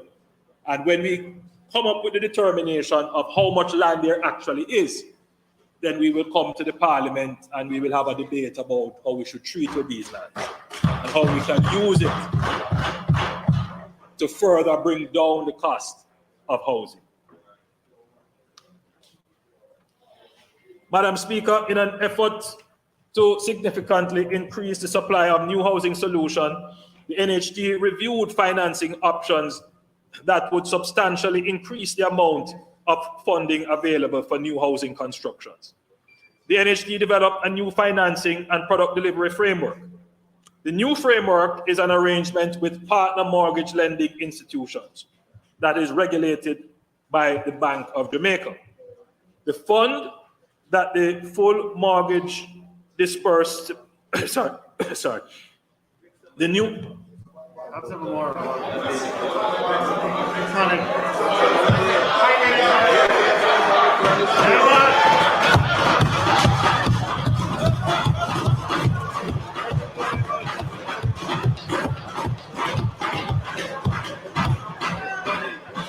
it's honey and lime, nothing else.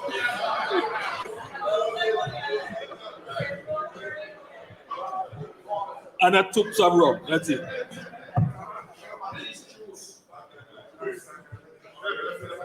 The new framework is an arrangement with partner mortgage lending institutions to fund the full mortgage disbursements to NHT contributors, including NHT mortgage benefits, up to 6.5 million. This disbursement, including the NHT's portion, will be fully financed by the partner institution.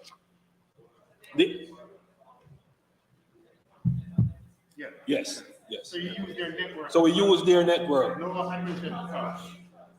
The NHT will then, you got it quickly, very, very good. The NHT will then pay directly to the institution the difference between the interest rate charged by the institution and the interest rate charged by the trust. Madam Speaker, this will relieve the NHT of the cash required to fund the principal amount of the mortgage upfront, and this will be funded by the partner institution. The NHT will have an ongoing obligation to fund the interest rate subsidy between the mortgage lending rate and the partner institution and the NHT rate. Madam Speaker, it is important to note that the mortgager will not be in any way impacted by this, as the interest rate payment will be exactly the same as if the funds were accessed directly from the NHT. No, but that's why we have to get interest rates down. Now, for illustration, Madam Speaker, well, I don't have to go into illustration. I mean, it's quite clear that it's effective. That's what it is. But it is a better use of the NHT's cash. Madam Speaker, the NHT's current business model,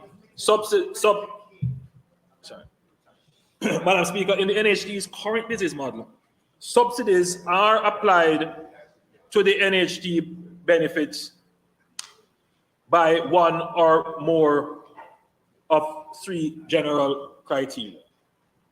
Interest rate subsidies for special groups, interest rate subsidies based on income, price subsidies applied to the selling price of a house within a development.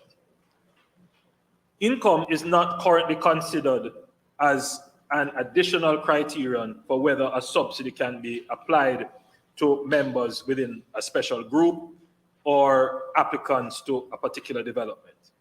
Effective July 1, 2022, the Trust will revise its policy on subsidies in an effort to ensure that they are applied to those who are most in need. Income will be the sole determinant of whether a subsidy is applied. And this is, again, an important part of the NHT ensuring that if it is giving a subsidy, the subsidy is fair, it is targeted to those who are in need, and not giving people subsidy who don't need it, which contributes to inequality. Currently, the interest rate for each applicant is decided on the basis of income at the time of application and is applied for over the life of the loan. However, as the circumstances of mortgages change, their new incomes may place them in a higher income band, lessening or increasing the need for an interest rate subsidy. Therefore, as of July 1, 2022, all loans will be subject to a periodic review in order to determine whether the level of subsidy given at the opening of the loan is still required or whether a greater or lesser subsidy is needed. And I think this is only fair, Madam Speaker, again, in trying to reduce the inequity in the society. Somebody accesses a 0% loan, they progress in their job, increase their income, and still pay 0%. And somebody else who has low income or no income can't get a loan. So that is only fair. Disability grant, Madam Speaker. Madam Speaker, the disability grant was introduced in July 2017. Under the program, NHT mortgagors with disabilities who reside with and care for a family member with disabilities are eligible for a grant up to $150,000 to be used to retrofit or upgrade the dwelling to make it suitable to serve their needs. Effective July 1st, 2022, the NHT will double the disability grant and allocate up to $300,000 per individual, up to a maximum of 2 persons living with disabilities per household. Madam Speaker, the NHT will allow up to 3 contributors to apply for a 2-bedroom or larger unit to better improve affordability.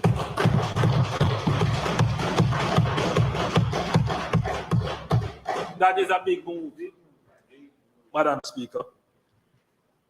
This policy position ensures that more persons, particularly family members, can access housing. A key provision of this policy is that proof must be established that the applicants are bona fide family members and have demonstrable kinship ties, wives, husbands, children, siblings, etc., etc. Well, Julian, overbehave yourself. Overbehave yourself.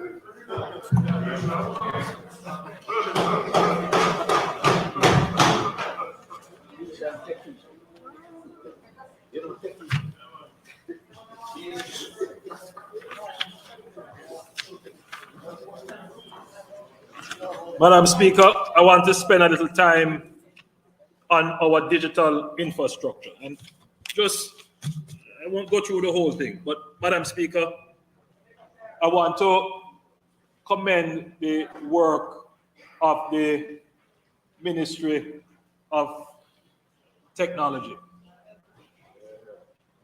We know, Madam Speaker, and the NAA, we now have an infrastructure, broadband infrastructure backbone that is now connecting our courts, our schools, and our public offices.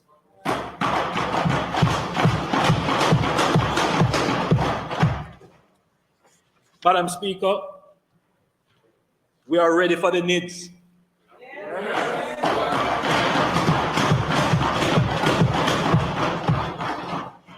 We now have a digital, not just a digital ID, but a digital signature in place. So you are able now to verify transactions. And that is a big step for us, Madam Speaker, in becoming a digital society. The Minister of Finance demonstrated how the new digital currency can be used. Madam Speaker, the critical thing here is that as we increase our digital footprint in, for example, a digital currency and other digital services, we have to provide the backbone, the broadband and other forms of internet connectivity to ensure that those services are reliable. And the health information system. Madam Speaker, we are doing that and it is moving along quite well. Jamaica will become a digital society. Madam Speaker, as we continue to sow seeds of peace, opportunity, and prosperity, we are acutely aware that we will be unable to achieve those goals without partnership. That is why I have prioritized the National Partnership Council and will be taking steps this year to strengthen the council and continue to work to build consensus around critical areas that affect our country. I have tasked Minister without mask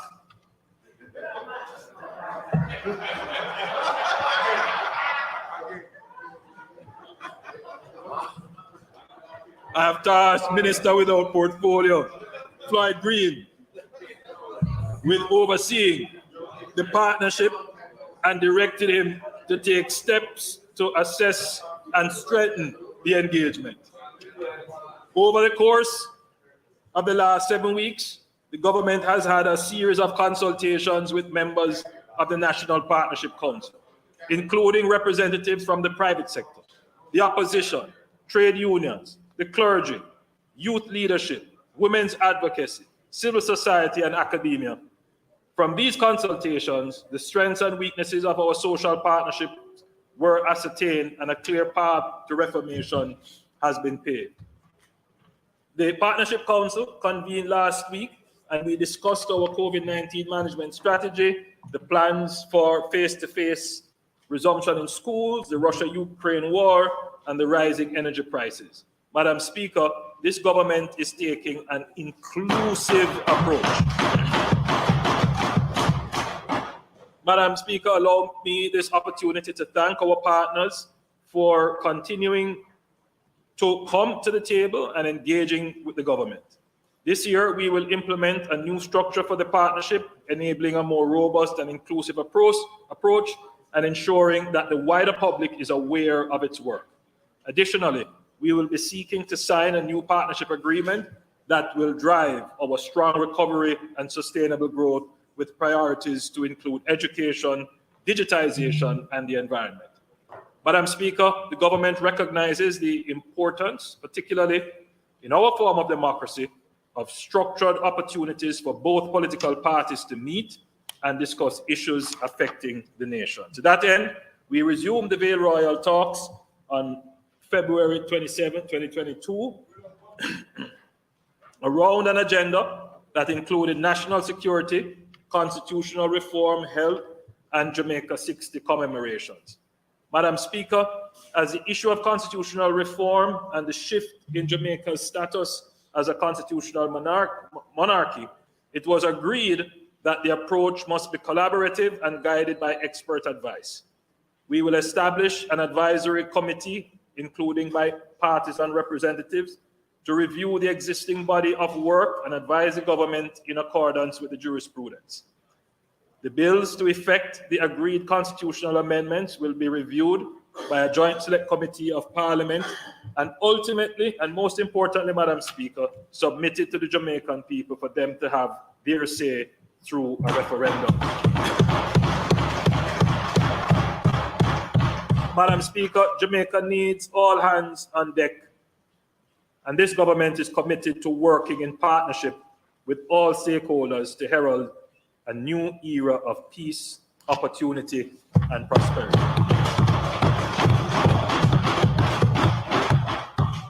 Madam Speaker, as I close,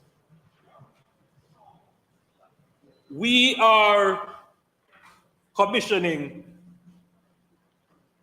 a refresh of our currency, of our banknotes.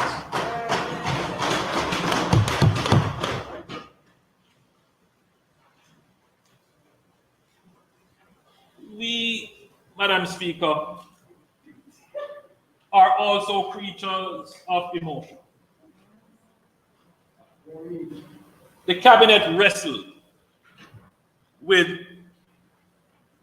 how we should position our heroes, founding fathers, and leaders on our notes. There were some who shared the view of the leader of the opposition that, you know, Mr. Siaga should get his own note and Michael Manley should get his own note. There are some, Madam Speaker, who looked at it and said, well, I agree with that position, but then if you did it that way, who would get left off who would not get on. But the cabinet, having wrestled with it, decided that these decisions should not be for political benefit.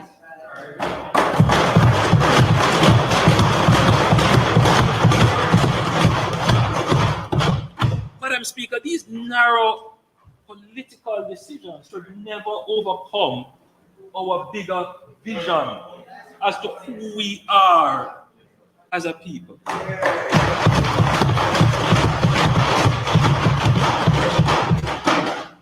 The leader of the opposition rose and gave a presentation which harkened back to the days which we would soon forget.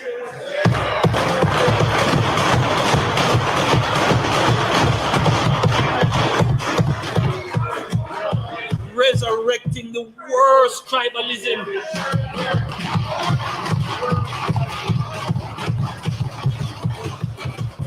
Worst tribalism.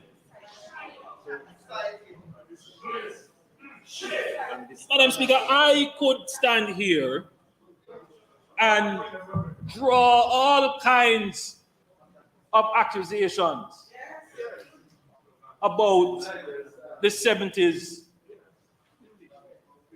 I could, our history on those things are well documented, but Madam Speaker, I don't see myself in that light. My role, Madam Speaker, is to learn from the past and don't make those mistakes again. My role, Madam Speaker,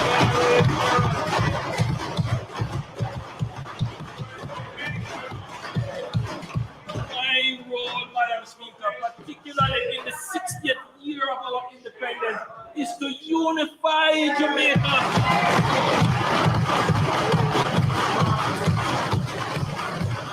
Rise above the petty politics. Now a child getting this new currency and seeing both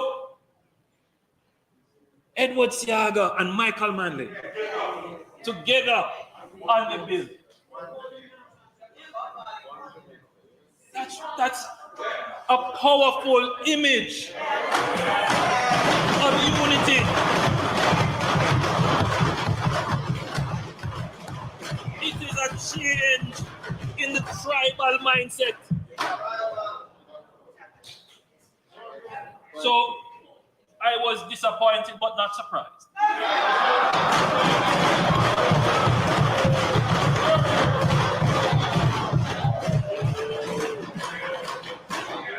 Madam Speaker, as we celebrate our 60th year of independence, we have a lot to be proud of. Jamaica is one of the oldest democracies in the world. You knew that? In fact, Jamaica is the oldest black democracy in the world. Yes. So as we celebrate our 60th year as an independent state, we also celebrate with pride 78 years of being a democratic nation as marked by universal adult suffrage.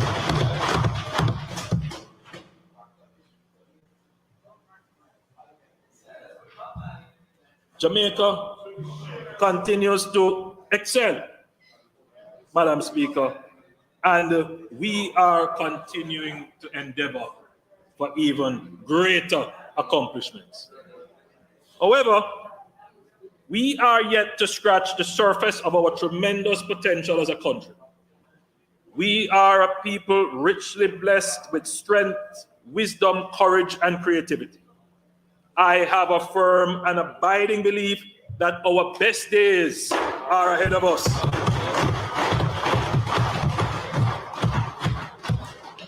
Though the road may be rocky and the hill steep, I have unshakable faith in the goodness of my country and countrymen and the resilience of my people.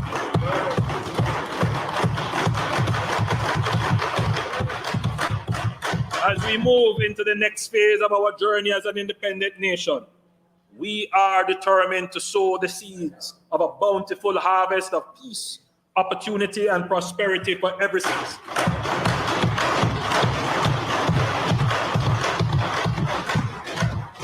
I am inspired every day by Jamaicans who commit their talent, strength, integrity, and wisdom to building our Jamaica, the Jamaica we all want, the Jamaica we all deserve. Recently, I met and was inspired by two of our new artists and a producer, one of whom is here with us this evening. I met a young man who goes by the name of Yaxter.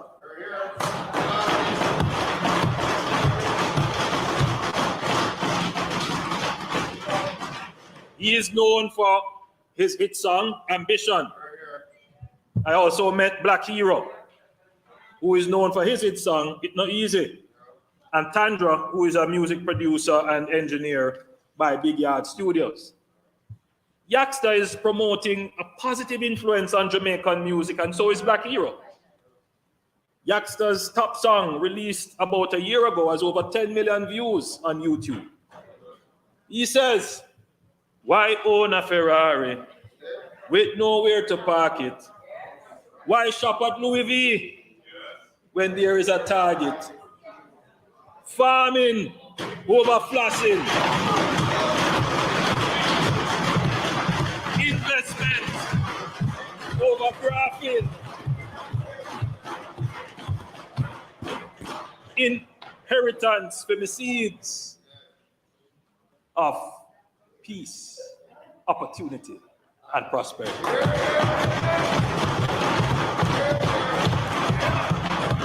This is a positive message that can inspire a nation and guide us in our personal affairs in navigating these difficult times of crises, uncertainties, inflation, and goods shortages. It speaks to a practical pro-growth, pro-social, wealth creation, self-reliance ethos that all our young people need to have in these difficult times. These are the messages that we must promote as we seek to define ourselves as a people, not messages about who is on which bill and dividing us. These are the messages we must send.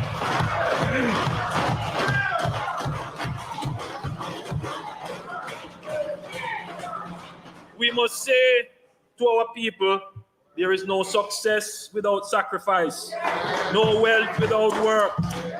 We must say to them, save and invest today for a better tomorrow. These are the messages that we must send. Madam Speaker, this government has an ambitious vision of peace, opportunity, and prosperity for Jamaica. And we are sowing the seeds today to achieve that vision for all Jamaicans. Our best days are ahead of us. In 1935, our founding father, Sir Alexander Bustamante, was clear in his commitment to the people of Jamaica. I leave you with his words. Be not afraid. Do your duty towards your countrymen, towards humanity. They will thank you, at least in silence. And at the right time, when the good Lord sees fit, he will bless you, even though you might not be aware of it.